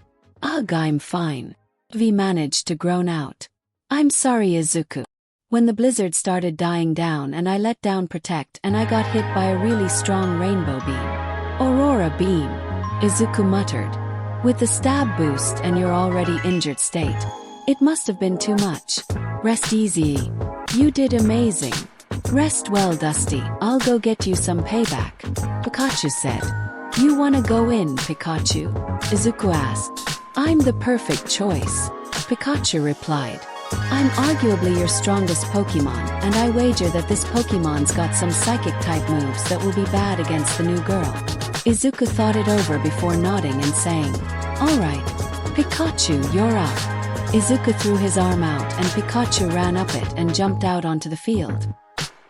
"He's sending out Pikachu," Hyuka said. "I've been wondering just what the Pokemon can do." She brought out her own Pokédex, Generation 7 Pokédex, and scanned the Pikachu. Pikachu, the mouse Pokemon, and the evolved form of Piku. Pikachu that can generate powerful electricity have cheek sacs that are extra soft and super stretchy. "Izuku must definitely be serious," Serena said. "Pikachu is pretty much Izuku's strongest Pokemon. If it's anything like Kaminari's, then that isn't saying much." Chiro joked. "Hey, leave Sparky out of this," Kaminari yelled at the tape quirk user. "Go beat him, Pikachu. Show these degenerates what Pikachus can do." On cue, Kaminari's Pokeball opened up to reveal a still injured Sparky. "Sparky?" Kaminari questioned, confused and shocked. "Why are you out of your Pokeball? You're injured." "Pika pika pika pika pi," Sparky yelled, almost pleadingly towards Kaminari, pointing out the field with Izuku's Pikachu. "You want to watch Pikachu fight that badly?" Kaminari interpreted and asked. Sparky gave him pleading eyes. "Ugh, not the eyes," Kaminari groaned. "Okay, fine, but don't stress yourself out too hard." Sparky smiled and nodded, walking slowly into Kaminari's arms to watch the fight. "Battle begin," Taisha yelled. "Run with quick attack," Izuku yelled. Pikachu immediately zoomed towards Ninetales, moving at super fast speeds with a white trail behind it. "Whoa, that Pikachu's really fast," Ojiro noted with wide eyes. "Icy wind," Todoroki commanded. Ninetales complying with another breeze of chilling wind coming towards the rapidly approaching Pikachu. It looks like it's going the same way as the last fight, Okoyami said. Wait for it, Serena said with a smirk. Pikachu, jump up with your tail, Izuku yelled. Pikachu suddenly flipped and landed on its tail before springing upwards, dodging the blast of icy wind.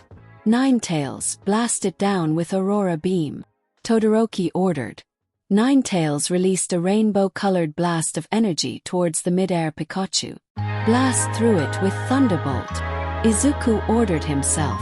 Pikachu, Pikachu yelled as he sparked in yellow electricity and fired a powerful lightning bolt towards Ninetales. Both attacks collided and struggled against each other for a straight second before the Thunderbolt blasted through the Aurora Beam, striking right on Ninetales. What?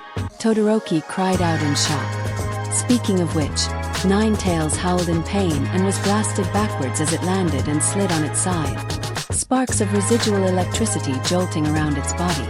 What the Arceus just happened? Kaminari yelled. That was the most powerful thunderbolt I have ever seen. It blasted through that Aurora Beam in a second. In Kaminari's arms, Sparky blushed furiously and her eyes were replaced once again with hearts. As much as it makes me want to hurl saying this, but Deku's Pikachu is the strongest one of its kind I have ever seen, Bakuga said. The shitty nerd said that when it was still a wild Pokemon, it saved him and Eevee from a horde of Spearows and even a few Fearows, electrocuting and defeating them all with one single Thunderbolt. Seriously? Kirishima questioned before smiling. Man, Midobro chose one manly Pokemon to catch. Taisher's eyes widened at the power of the Pikachu, before a feeling rang through his head. He followed said feeling and looked at Pikachu's tail, more specifically, the weird, familiar marking on its tail. Taisher's eyes widened to the size of dinner plates. It can't be. He gasped, touching at the necklace that hung by his neck. Pikachu landed, smirking as his cheeks sparked. He cracked his neck and raised his hand towards Todoroki and made a bring-it-on gesture. Todoroki gritted his teeth, angered by the gesture. As Ninetales got back up, Todoroki yelled, "Fire Ice Beam!" Ninetales opened its mouth and fired 3 bolts of freezing blue lightning towards Pikachu. Dodge and build up speed, Pikachu, Izuku yelled. Pikachu dodged the bolts as they collided to ground he stood, the ground freezing where he once stood. Pikachu ran up to Ninetales, while Ninetales continued firing ice beams at him.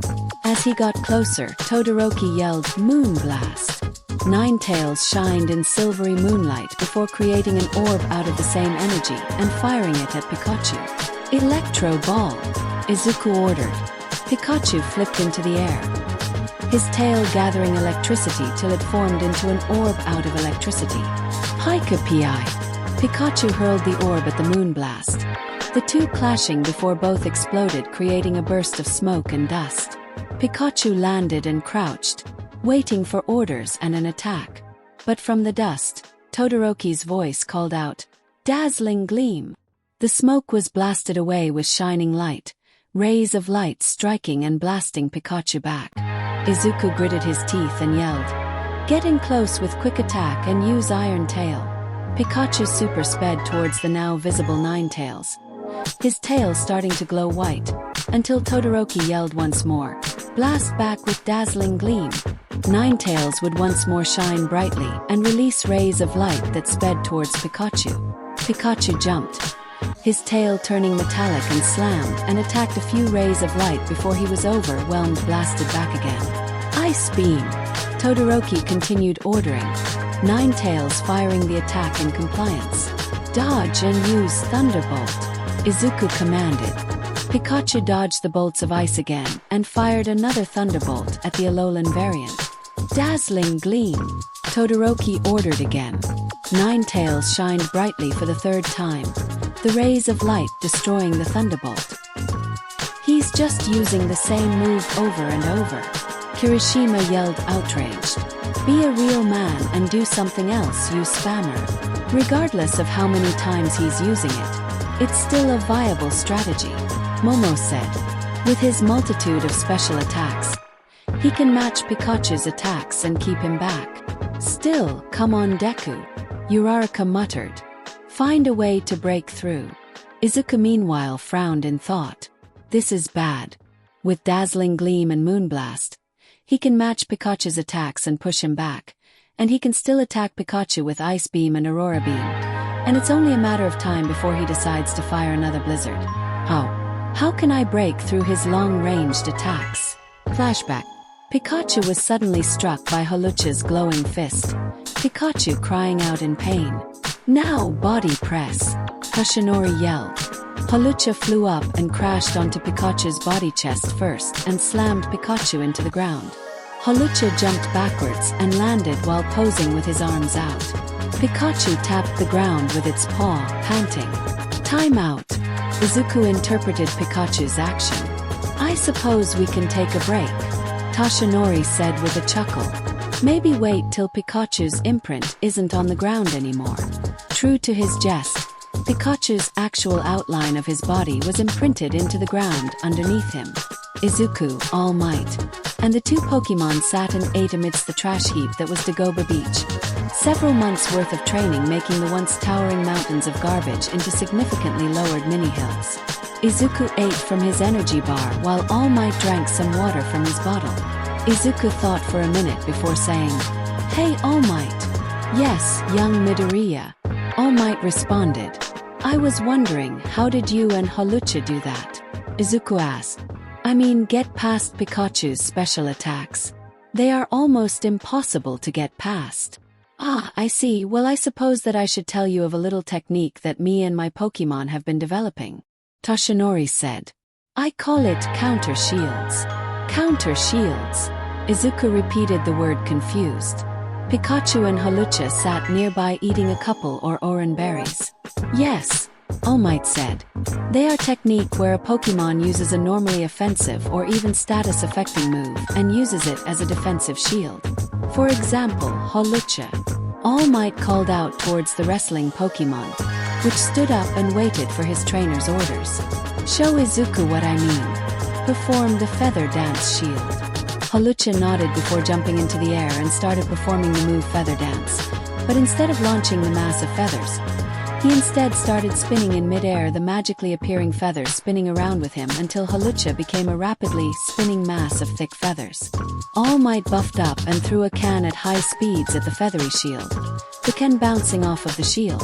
Hawlucha stopped spinning and burst out of the feathers, making a pose. As Hawlucha landed and All Might debuffed, Izuku looked on with wide, shocked eyes. After a few seconds of silence, All Might frowned and waved his hands in front of Izuku. Young Midoriya. That's incredible, Izuku yelled, bringing out a notebook from out of nowhere and started writing notes. This is groundbreaking information. This can change the very nature of Pokemon battling. He used a normally used opponent's status-affecting move and used it as a protective shield like Protect. But how is it so strong? Maybe it has to do with the spinning and the rate and speed of his spins. Or maybe it's because Feather Dance's attack lowering effect. No, that only works on opponent Pokemon. But did it lower his own attack stat? Or he did it absorb and decrease the attack power of the object thrown at him? No, it also blocked Pikachu's Thunderbolt, which is a special attack. Mumble, mumble, mumble. All Might and the staring Pokemon sweat dropped at the Izuku's antics. There he goes again. Pikachu chuckled. I don't think I will ever find out where he grabs those notebooks of his from. All Might thought, deciding on snapping him out. All Might snapped his fingers in front of Izuku's face, snapping the teen back to reality. Again, you might want to work on that, All Might said, much to Izuku's embarrassment.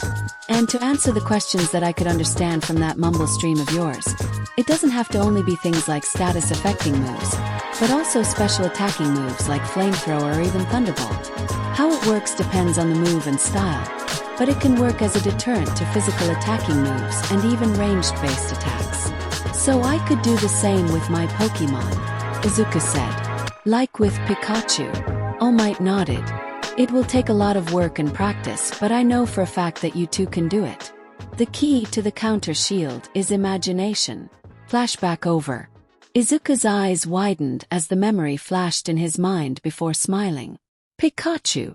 Izuku yelled, getting Pikachu attention. All Toshinori and Holucha. Pikachu looked confused for a minute before realization flashed in his eyes and smiled, giving his trainer a thumbs up. What did Easy say? Hagakure asked. Toshinori and Holucha. Do you know anything about this, Serena? Serena shook her head, likewise confused with what Izuku said. Get in close with quick attack, Izuku ordered, and get him to use Ice Beam on the ground in front of him. Izuku further ordered telepathically. Pikachu nodded, zooming towards Todoroki's Ninetales with quick attack. Blast it away with Aurora Beam, Todoroki ordered. Ninetales would fired more Aurora Beams, them exploding the ground as continued Pikachu dodging them. Suddenly Pikachu stopped in his tracks and proceeded to stretch his face out. Huh! Was the general reaction of the group. Pikachu continued stretching his face and making silly faces, sticking out his tongue at the majestic-looking Pokemon, much to the growing annoyance and ire of both opposing trainer and Pokemon. What is he doing? Ida questioned. Dehta ha ha ha ha ha. Kuga yelled. Oh, maybe shitty Deku taught that spark rat something good after all. Ahaha. Todoroki fumed in anger. Tiny sparks of fire flickering from his left side before snapping. Ninetales, freeze him with Ice Beam. Ninetales gladly obliged and fired another Ice Beam towards Pikachu, who expertly dodged the attack and ran back towards Izuku. Ninetales continuing to fire Ice Beam in a desperate attempt to hit the annoying mouse Pokemon. After Pikachu dodged Ninetales' attack for a while, Izuku yelled, "Now Electro Ball!" Pikachu jumped up and launched another Electro Ball towards Ninetales, who would effectively destroy it with another Moonblast. Was that what Deku was trying to do this whole time? Uraraka questioned. Perhaps, Momo said. Pikachu's taunting and running could have been for Ninetales to waste so much energy on attacking. However, I have a feeling Izuku is up to something else. This is pointless. Todoroki yelled over to Izuku. You are wasting time at this point. Just give up. Your Pikachu can't ever reach Ninetales at this rate. Izuku froze at the familiar words he had heard his whole, before responding with a smirk. That's the thing, Todoroki. If there is one thing about me that you should know, it's that I don't give up. Pikachu rush with quick attack. Pikachu super speed towards Ninetales. Todoroki sighed annoyed and said, Ninetales, finish this with Moonblast. Ninetales glowed in moonlight and fired another large Moonblast. As it neared Pikachu, Izuku yelled, Slide. Pikachu suddenly rolled into a slide and slid down the Moonblast and continued sliding straight towards Ninetales at an abnormally fast pace. Whoa! Kaminari exclaimed. How is that little guy sliding so fast? Serena looked at the ground and her eyes widened. It's the ground. She pointed towards the ground Pikachu slid on, showing it was covered in an icy sheen. It's frozen. Pikachu is sliding on ice. Todoroki overheard. His eyes widened in surprise and anger. Shit, he cursed internally. We were blinded by our anger and didn't notice. Meanwhile, the Moonblast continued sailing through the air, making its way towards Izuku. Momo noticed. Her eyes widened in fear. Izuku, look out! Taisha noticed too and was about to intervene in alarm, but froze at Izuku's continued smirk. Izuku shifted his body sideways, the Moonblast sailing past him and exploded behind him in a burst of pink light, all the while shadowing Izuku's form, that was still smirking at Todoroki. The class gaped at the show of confidence from the otherwise normally shy teen. So manly, Kirishima whispered, a tear of manliness shining from his eye. That was so hot, Mina thought, a mad blush on her stupefied face. Ribbit, Azui croaked, unbeknownst to even herself of the small blush on her cheeks. That was, whoa, Hagakure muttered, blushing red marks appearing comically where her cheeks would be. You said it, sister. Kyuka agreed with the invisible girl, currently denying that her heart skipped a beat at the action. "Oh, my word," Momo gasped out, hand over her rapidly beating heart, beating fast in both fear and in sudden arousal. Uraraka was left mute, simply staring in awe and a large blush on her drooling face. I have never seen Izu this confident and cool-looking. Serena gaped with a blush. "I like it." Ukugu gritted his teeth and growled, once more angered at the attention that shitty Deku was getting. And that said Deku was suddenly acting so proud over what he thought so unnecessarily stupid. Todoroki likewise gritted his teeth in anger at Izuku and yelled, "It makes no difference. Ninetales, dazzling gleam." As Ninetales began to glow, Izuku yelled, "Pikachu, Thunder Shield." "Thunder Shield?" Mina repeated confused. "What move is that?" "Not one I heard about," Kirishima replied. "But now I'm interested." Pikachu, still sliding on Ninetales' ice, sparked in the yellow electricity of Thunderbolt before spinning around and around like a top on its back. Suddenly, the Thunderbolt started spinning around with Pikachu till it formed a bubble of yellow lightning around him. Ninetales fired the dazzling gleam, the rays of light shooting outwards, only to be blocked and even bounce away at the shield of lightning. "What?" Todoroki and the group of students yelled in surprise and shock. Taisher smiled in delightful surprise at the move. "He's using that Thunderbolt as a defensive shield to get in close without getting hit by dazzling gleam." Ida gasped in amazement. "Brilliant! Absolutely brilliant!" Izuku never ceases to amaze. Momo smiled fondly. "No, he doesn't," Serena said, smiling fondly and widely too. Sparky meanwhile went absolutely gaga over Pikachu and the technique, her heart's for eyes growing larger. "That's so awesome!" Kaminari exclaimed, before turning to his own Pikachu. "Want to ask Midoriya and Pikachu to teach us that after this?" "Pika-Pai!" Sparky cried out in agreement. Izuku noticed that Pikachu was nearing the end of the icy trail in front of Ninetales and yelled, "Now release!" Pikachu, prepared, stuck his hand to the solid ground, stopped spinning and launched the Thunder Shield at Ninetales with his tail. The wave of electricity struck the shocked Ninetales, howling in pain, and he tossed the shield of electricity onto Todoroki's Pokemon when he got close, using the defensive technique into an attack as well. Shoji summarized, "Impressive. Shake it off and use Blizzard." Todoroki composed himself and yelled. Ninetales quickly shook itself off and fired another bellowing blizzard at the Pikachu in front of him. Pikachu stood his ground, gritting his teeth in pain and attempt to hold his ground. "Push through, quick attack and iron tail," Izuku yelled. Pikachu, glowing white from quick attack, zoomed and jumped over Ninetales before slamming his metallic tail onto Ninetales' head, slamming into the ground and kicking up dust from the impact. As the dust settled, there stood a scratched-up Pikachu standing victorious over a knocked-out Ninetales. "Ninetales is unable to battle," Taisher yelled out. "Pikachu is the winner." "Okay, that was an awesome fight," Kaminari said. "Probably better than Yaoyorozo's and Ida's." "Yeah, and that shielding move blocking Todoroki's attack. Ugh, so manly," Kirishima exclaimed. "Midoriya is doing well against Todoroki's Pokemon," Ida praised.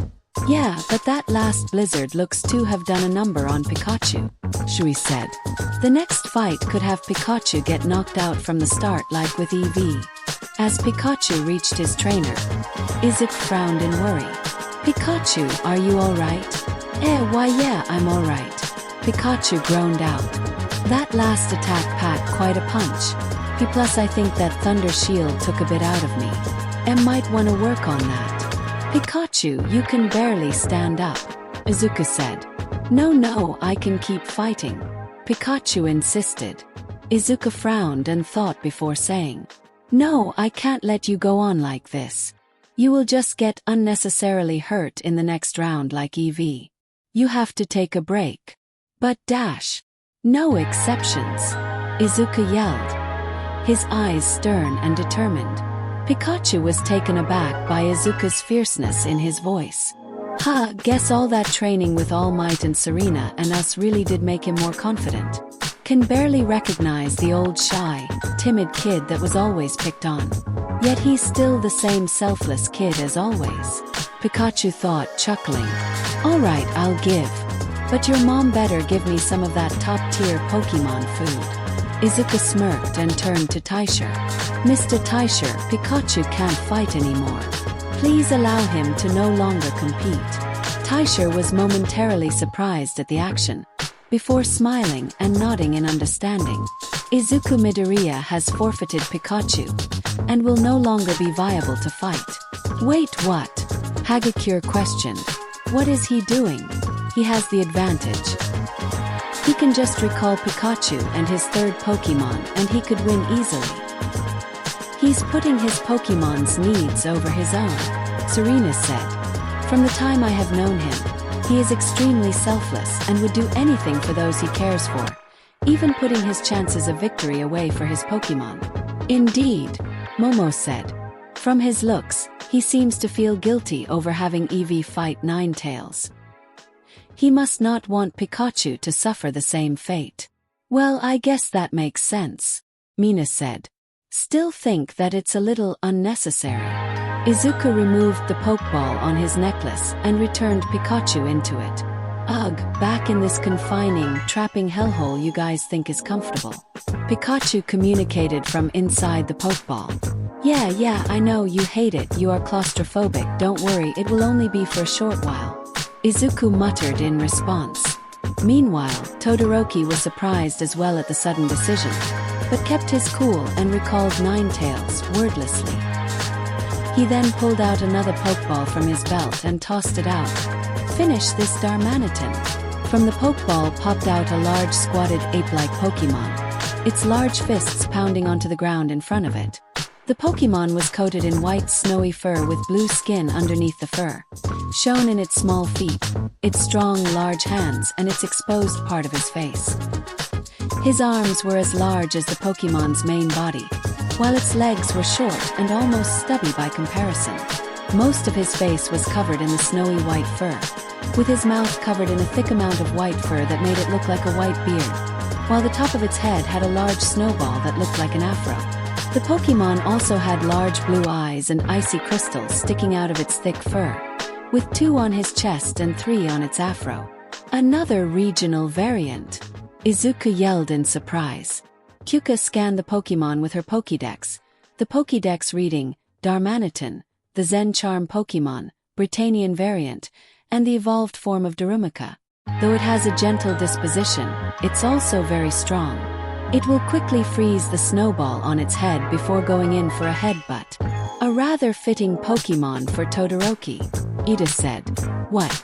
You mean because of their ice similarity? Zero asked. No, like regular Darmanitan, Britannian Darmanitan also had an alternative Zen mode, one where their typing is changed to ice and fire type. Ida responded. Oh, so like both his ice and fire type quirks, Kyuka said in realization. Quite convenient of a Pokemon to catch for him. Well, looks like I only have one Pokemon left, Izuku mentally said. You ready? Absolutely. Izuku's third Pokemon replied mentally. Izuku pulled out his last Pokeball and tossed it into the air. Come on out, Combuskin. Out of the tossed Pokeball, popped out a bipedal, chicken-like Pokemon. The Pokemon's upper half of its body was covered in yellow feathers while its lower half was colored orange.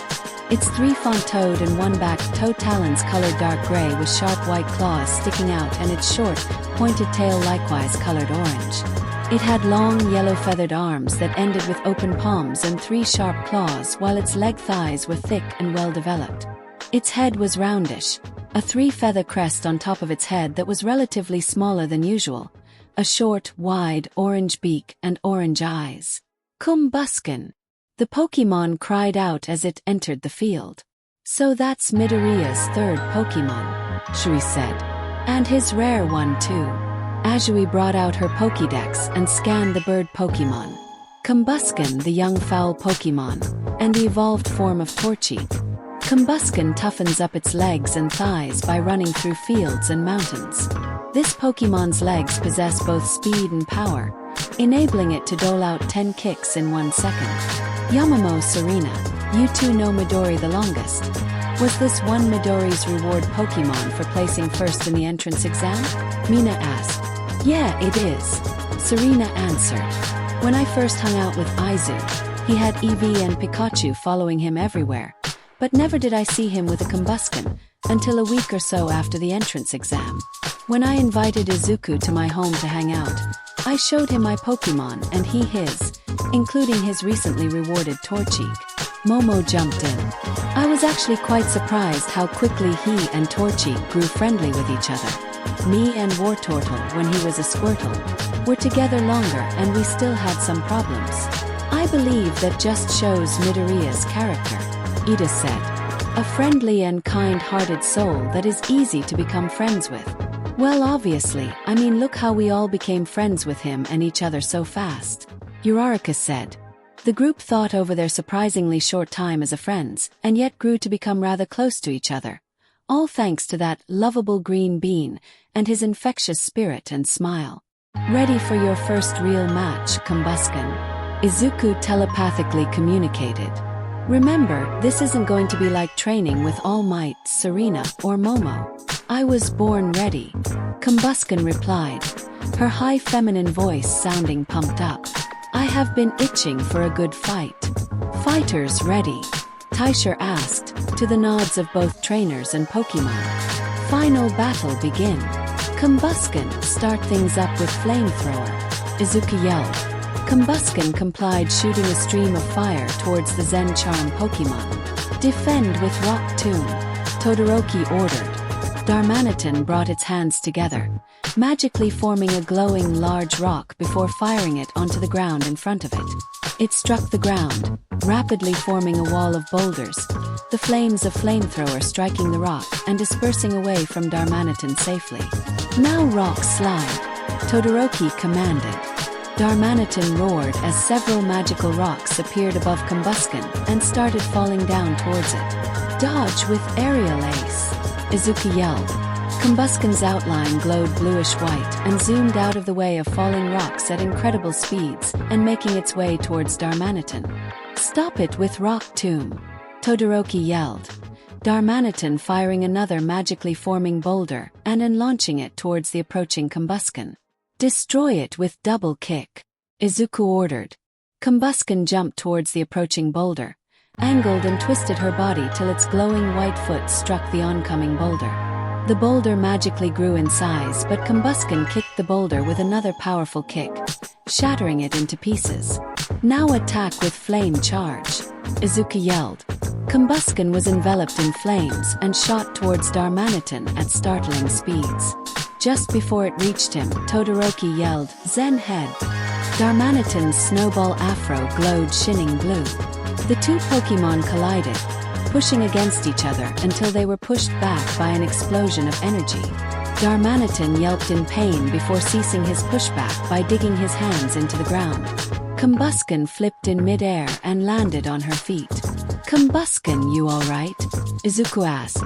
Combusken chirped and pumped her hand in the air in response. Darmanitan looked back at its trainer, who stared wordlessly at him. Yet the two nodded in mutual understanding. Todoroki continued the fight by yelling, Now Avalanche! Darmanitan roared and raised his hands in the air, a large amount of dense snow and ice magically appearing over Combusken's head. Darmanitan brought his hands down, the snow following suit and falling straight down towards the young foul Pokemon. Defend with Flamethrower, Izuku ordered. Combusken raised her head into the air and fire a stream of fire, destroying the snow and ice in an explosion of steam and smoke. Just as Combusken looked back towards her opponent, Darmanitan was right next to her.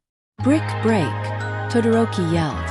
Darmanitan's large fist glowed white before slamming it into Combusken's gut. Combusken gawked in pain before being punched back, tumbling onto the ground before getting back up. Press on with more brick breaks, Todoroki ordered. Counter and fight back with continuous double kicks, Izuku ordered too. Combusken's feet and Darmanitan's large fists glowed white before jumping towards each other. The two would clash, dodge and attack with numerous kicks and punches, with Combusken mostly dodging with its fast speed and Darmanitan blocking with his large, thick-furred arms and fists. It's like an old-fashioned street fight. Kirishima yelled excited. Ugh, this is getting me so pumped up.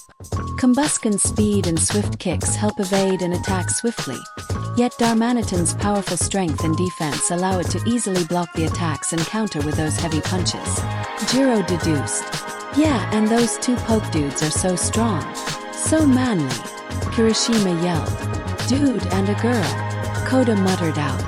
Wait, what? Kirishima did a double take and asked Koda confused.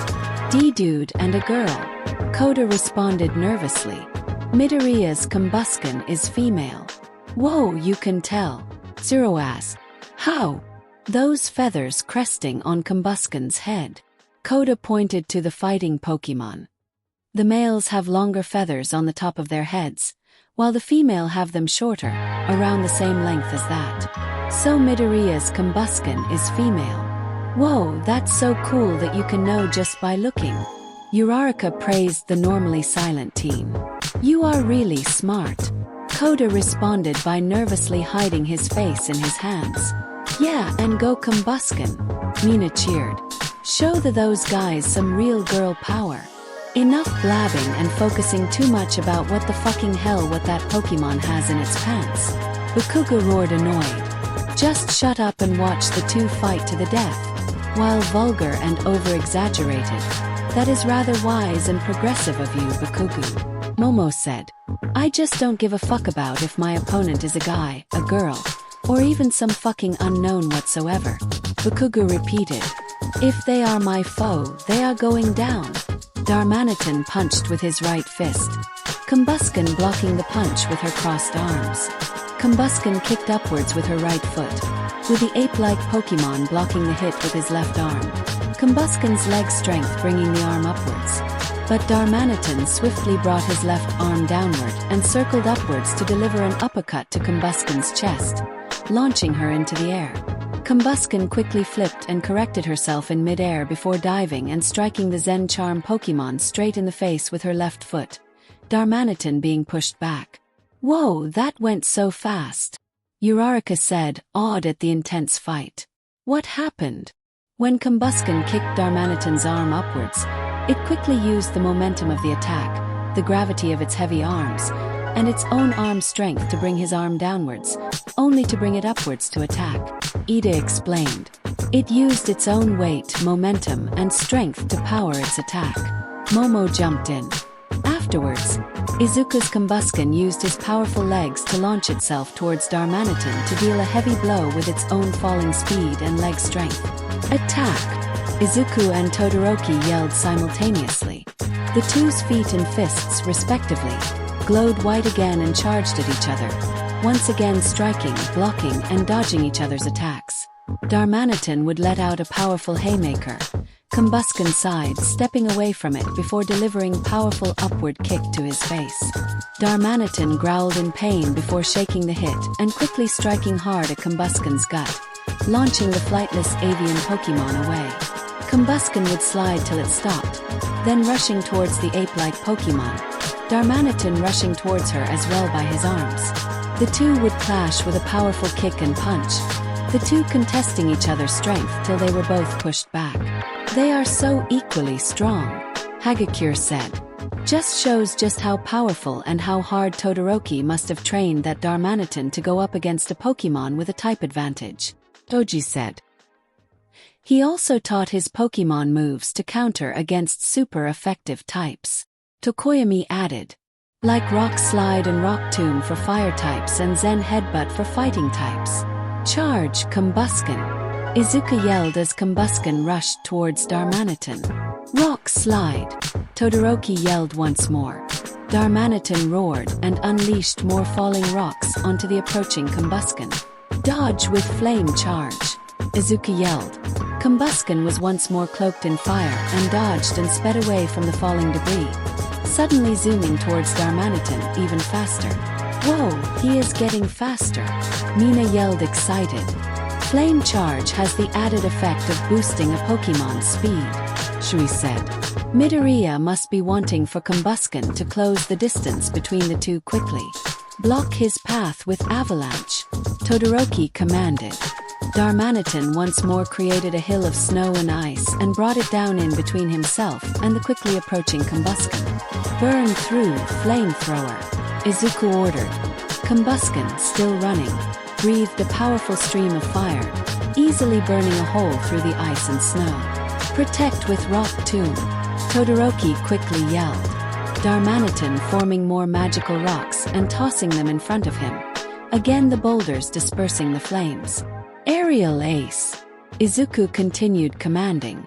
Combusken glowed bluish-white and super sped through the hole made and over the rocks with its speed. Before Todoroki could issue a command, Combusken would jab its clawed paw into Darmanitan's gut, before unleashing an uppercut and followed up with a swift downward kick. Point blank Flamethrower, Izuku yelled.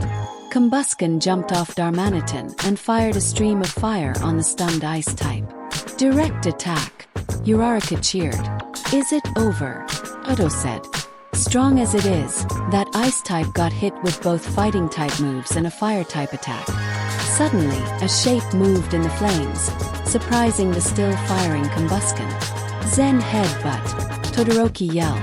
A fast object zoomed out of the flames and crashed into Combusken, the firefighting type crying out in pain of the psychic type attack. It was sent flying before landing, holding its gut in pain. The group were able to get a good look at the figure that jumped out of the flames, and it looked different than the Darmanitan from before. It resembled a snowman with two large snowballs for a body. The bottom half had two white dots for eyes with red marking resembling a domino mask over its eyes, large spiky white teeth. Its two icy crystals on its stomach now changed into two yellow ovals outlined in orange-red, and two wide orange hands by its side, sticking out like wings. Its top head had two yellow eyes, outlined in orange-red as well, a warped, twisted black line for a smile, and a fiery mohawk on top. It roared in anger, spewing flames out of its mouth randomly. What is that? Kaminari asked confused. Is that the same Darmanitan? I think it is, Kyuka said. I think that's its Britannian version of its Zen mode. Kyuka brought out her Pokédex once more and scanned the new form of Darmanitan. Darmanitan, Britannian variant, Zen mode. Darmanitan takes this form when enraged. It won't stop spewing flames until its rage has settled, even if its body starts to melt. This Pokémon's typing has changed from Soul Ice type to Ice and Fire type.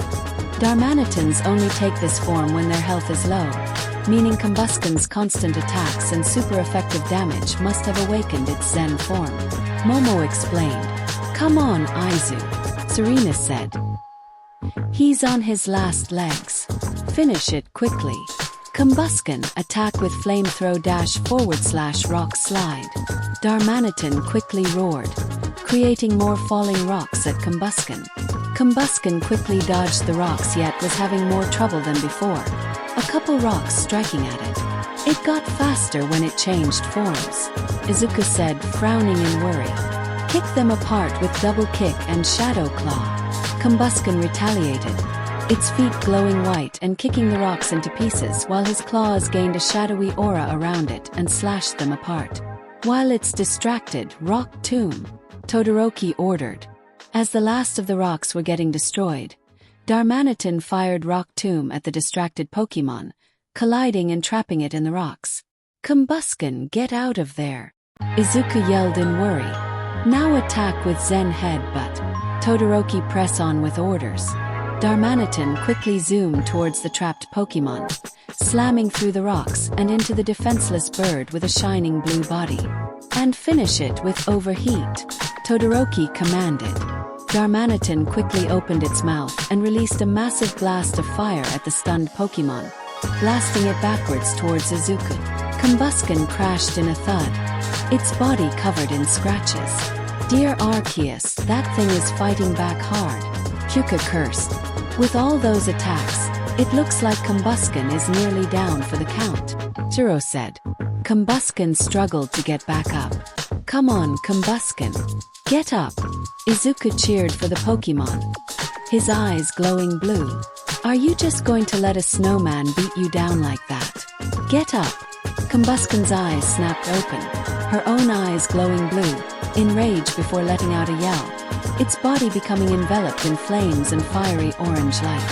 The students jumped back in shock at the power. "What the Arceus is that?" Kaminari yelped in shock. "It's Combusken's own ability, Blaze," Serena said.